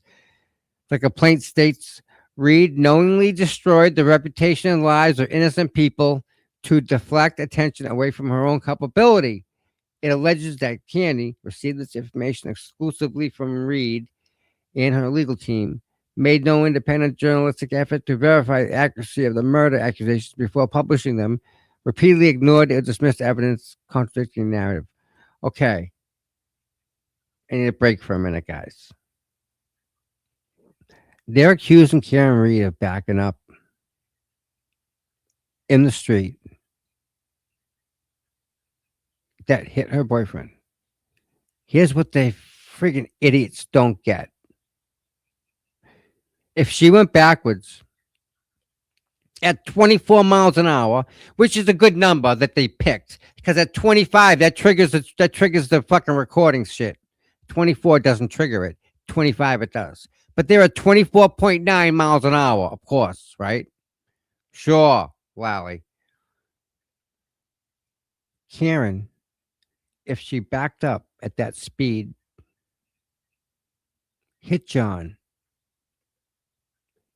If she backed up and hit him with the car and then hit the brakes after she hit him, she would have ended up in the garage. She would have slid on the snow that was falling when her ABS kicked in. You still slide, by the way, because you would have had to go on the street into the grass, the front yard, because if you were going the other way, you would have hit the Jeep with the plow that was parked right out front.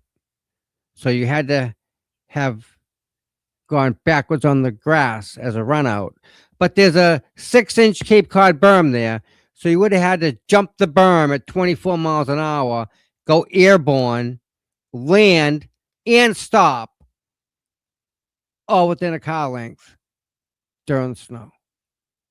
And that loser across the street determined that there's no value. Everything I saw in my camera system, that's all recording the street. I got the whole street covered. Everything I saw, don't worry about it. Not a big deal. It only shows the freaking murder, right? And don't worry about it.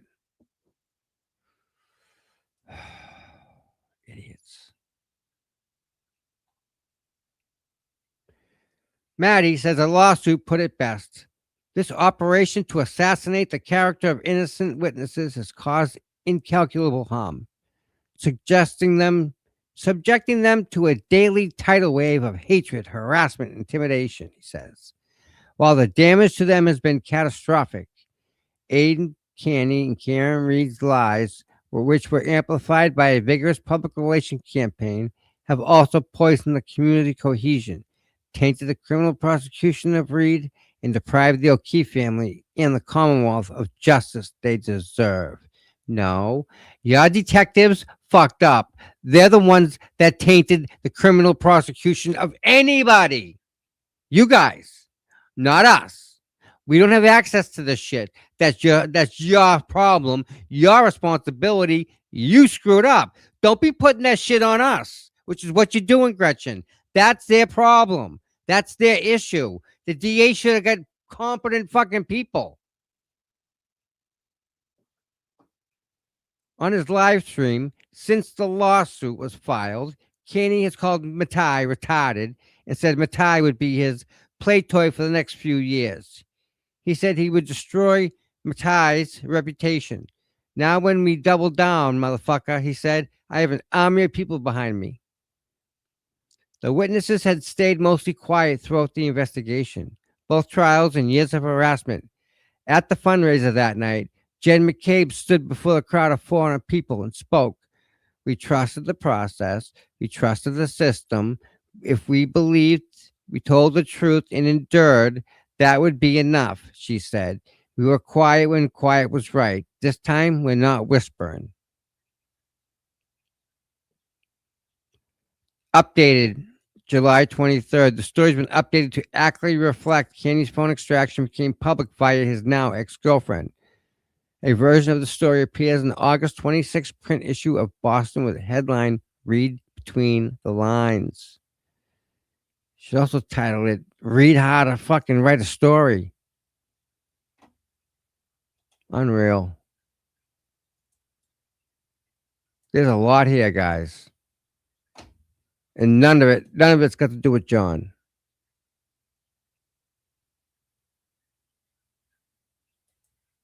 It's so not, you're right. Steve-O, you're right. It's wrong. It's wrong. If we can point holes in this, no, shouldn't be able to. Shouldn't be able to. It's a shame. It really is. All right, let me close this. We're good with this. Man, that's been a day. Do you guys have any questions for me, by the way, while we're here? Someone asked me a question earlier, and I answered it about Katie. I answered that honestly.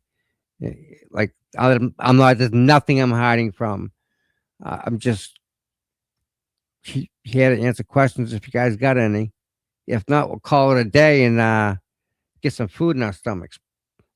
Right?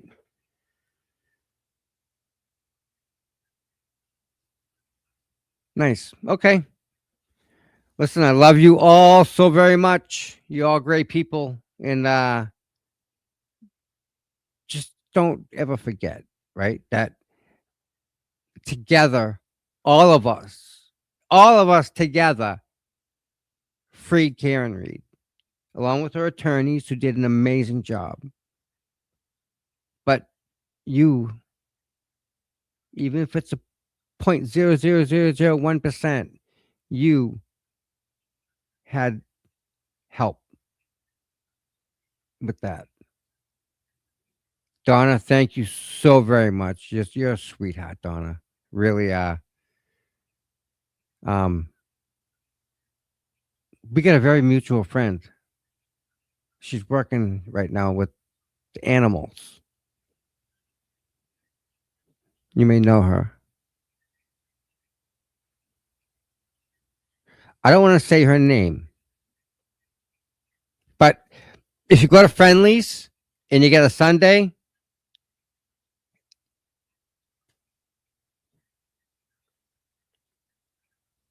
Paul, thank you, friend. Thank you. Yeah, again, right? So I'll tell you what I think, okay? And this is what tracks. John O'Keefe was going to an after party, correct? After party. Yes, everybody with me so far?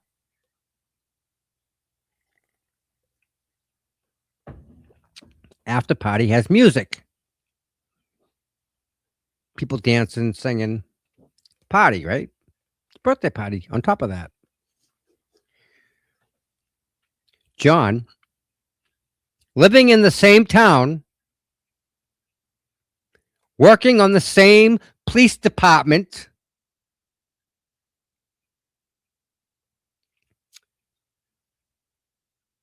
he'd never been to Brian Albert's house.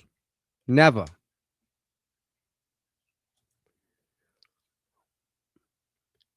He got lost on the way there with him and Karen got lost on the way there. So John goes to the house with Karen, gets out, goes in. He hears music. John goes in. He's very polite. He takes his shoes off. Nobody notices this till later on.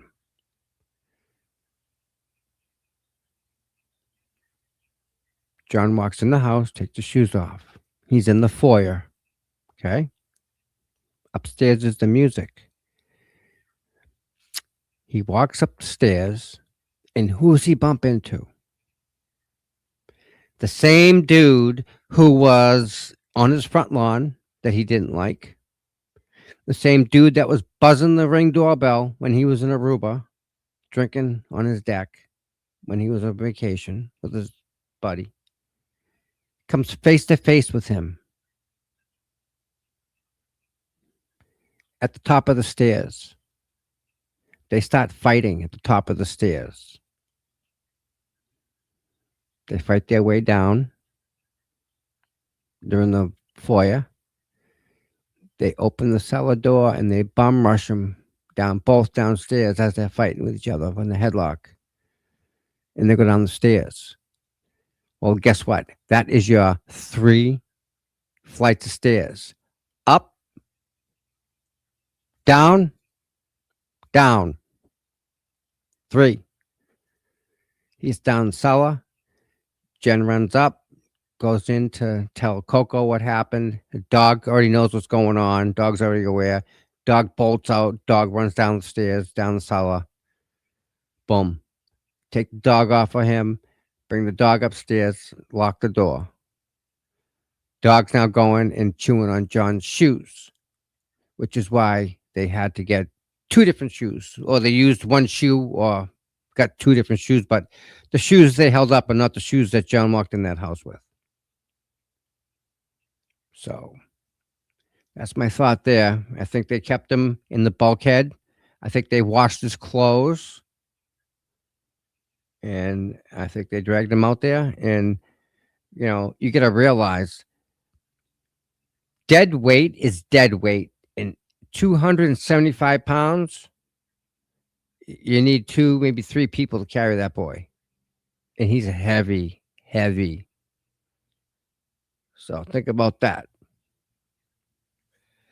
All right, everybody. You know what?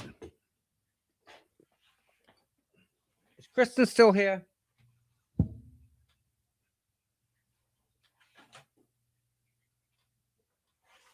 Where's Kristen? Is she here? My mod, Kristen.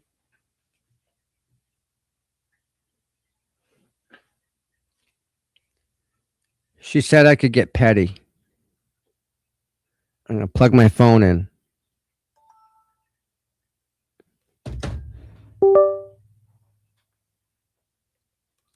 Oh, la, la. Let's see what we can do here.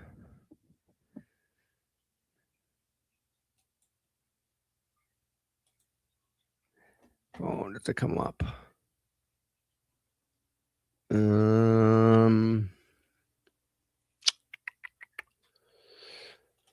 Oh, I got so many things here. No, here it is. All right, come on.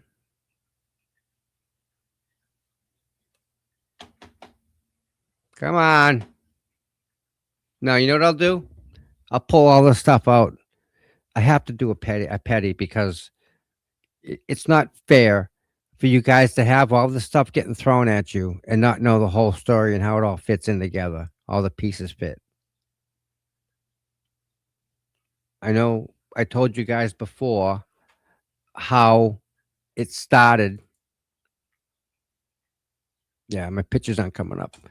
How it started. I was at a Maureen Hancock event with one of my mods. Me and her went to the Maureen Hancock, and Aiden had a show in Taunton. And I had a chat going, a group chat with a bunch of people in it. that are helping me with my channel as we're going along. Get people helping. And Meredith had no idea what was going on in that group chat, but she wanted to know. So she enlisted her friend Bobby, who was in the chat, and she went through the entire chat until there was something said about Aiden.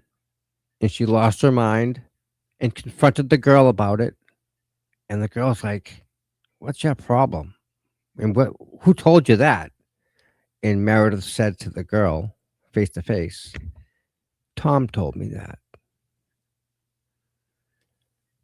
So the night before Karen Reed's trial, this was on a Saturday.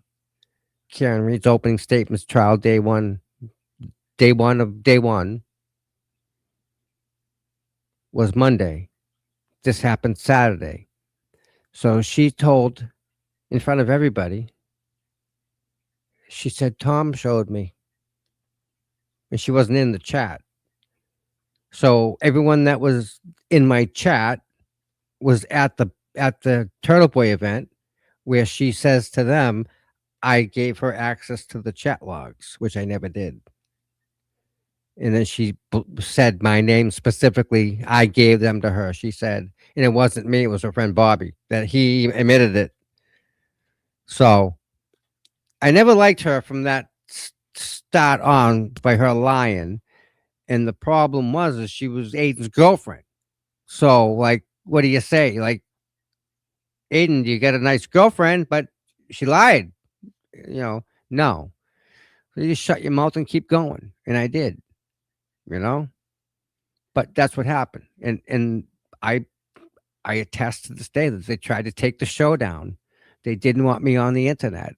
They didn't want you guys seeing what I was doing with my camera. And anyone that gives me if you see anyone on the internet give me shit, what's the goal? What, do you not want me to go on the internet and show you guys what's going on? Like, how's that help? Right? I don't understand what their end goal is. What, to yell at me? All right. The whole Caitlyn thing. All right. It was a mistake. Absolute 100% mistake. I admit it. I made a mistake. I am not perfect. I'm going to make mistakes all the time. I'll probably make one later on today. That was one. I can admit to that. And I'm okay with that. Because I admitted it and I apologized for it twice. But LFQ brings it up last night like it's a big, whoa, I don't know, you're going to recover from that. I don't know, dude. Oh, dude, it ain't about recovering from anything. It ain't about that. He's looking at it the wrong way. It's not for clicks and views. It's for information. So you guys have the knowledge to make a decision. It's what I've done from day one. These people are trying to tell you what to do, who to like, who to feel, who to talk to. No. You do this for you. And Mike's calling me a simp for Aiden. I disagree. I'm a simp for me. I'm my own simp here. And I want the First Amendment the way it is. Don't fuck with it. Yeah.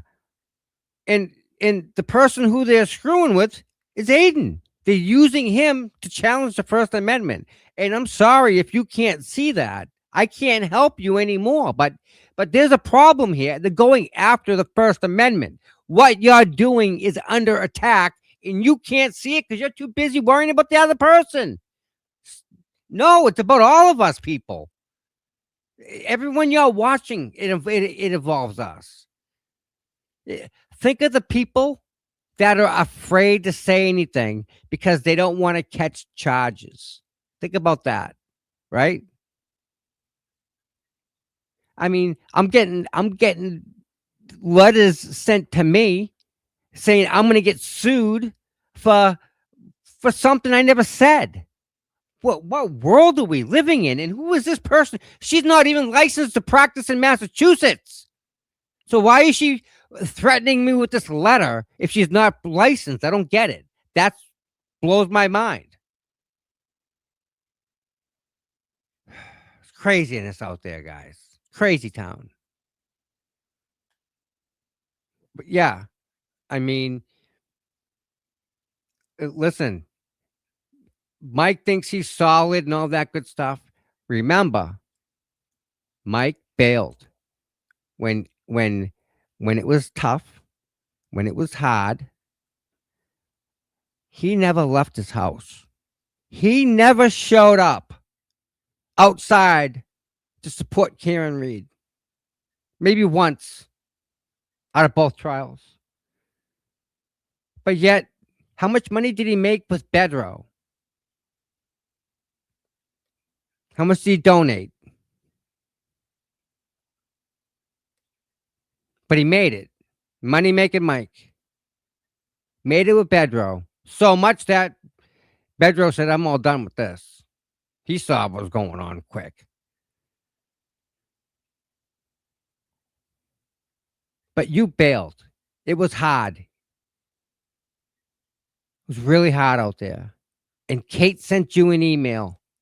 And you got so scared, so petrified that you bailed. You left. Not me, dude. I stuck it out. When the going got tough, dude, I stayed. You bailed. Bye-bye, you bailed. Just like that. How many fundraisers you been to, Mike? How many fundraisers have you had? Yeah, exactly. Exactly. So, all right, everybody. It's 3:30, time for lunch. You all have an absolutely wonderful day. It's been a pleasure. Thank you for reading that gibberish. It's wrong. She's wrong. And she's got to do a correction. Yes, definitely do a late night. Yep. 100%. Wendy, my pleasure. Thank you for being here. And again, Donna Rash. Donna, I love you to death. My God, you're just awesome. Let me just do this real quick. What's these stars? All right. Sarah, 10 jewels. I got jewels now. I got gold coins. See, that's pretty cool.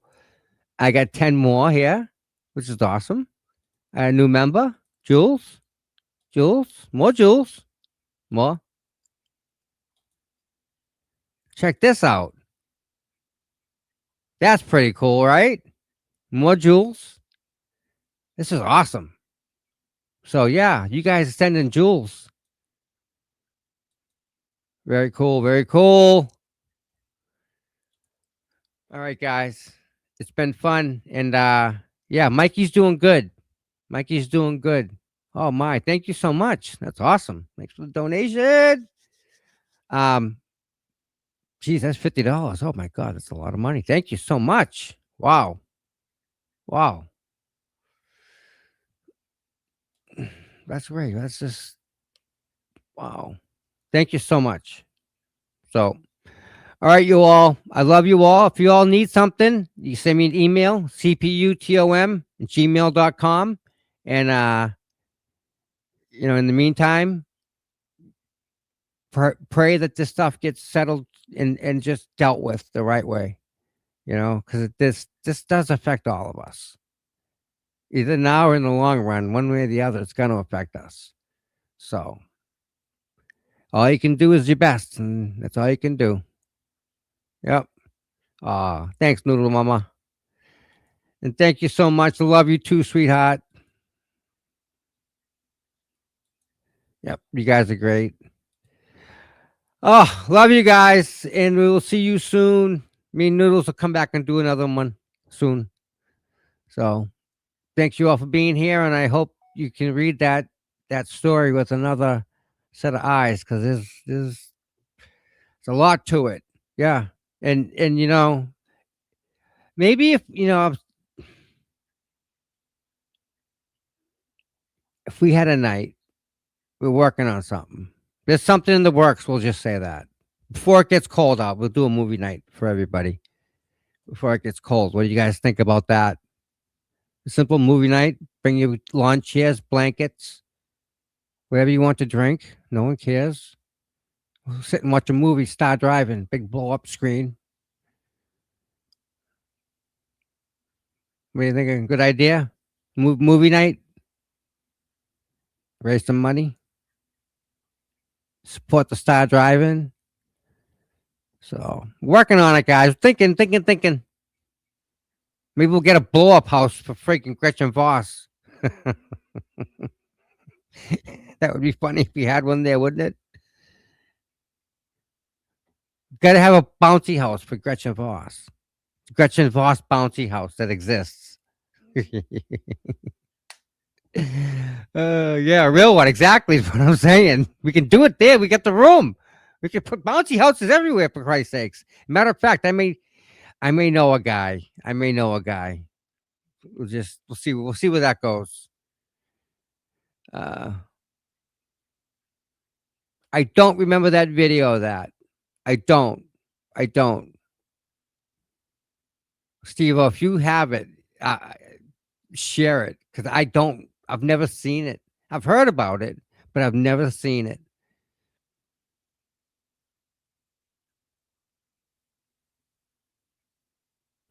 So, all right, guys, give me a check and no. Let me check in, and we'll be in touch soon. Me and Noodles will come up and we'll do a little hello. Sound good? I think it's a good idea. And you guys are wonderful. So thank you all so much. And we will catch you soon. In the meantime, be healthy, be safe, and we all love you much. Thank you much.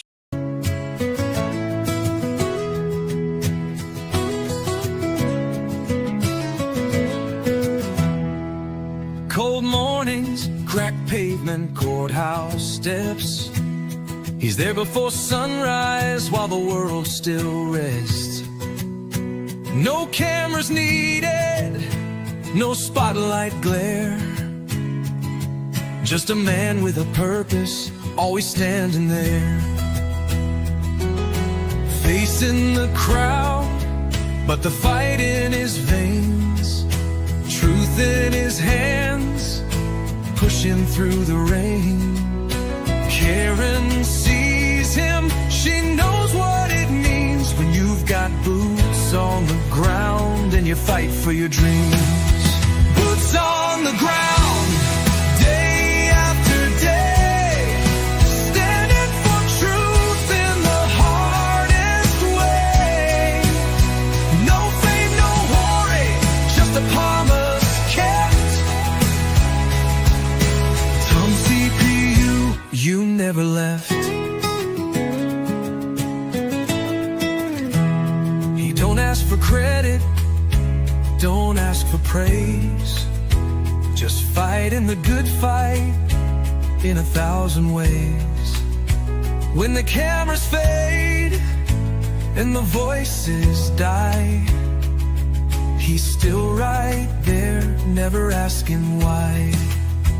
He's got a handshake that you can trust, eyes that don't blink when it comes to us.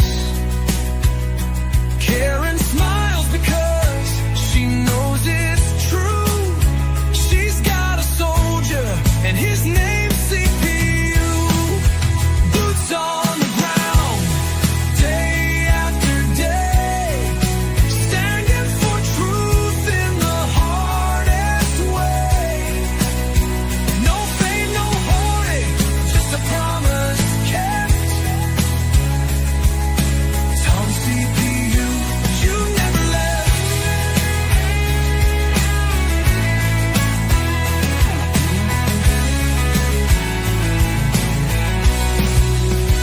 When the courthouse is empty and the crowd's gone home, Tom's still walking, he's never alone.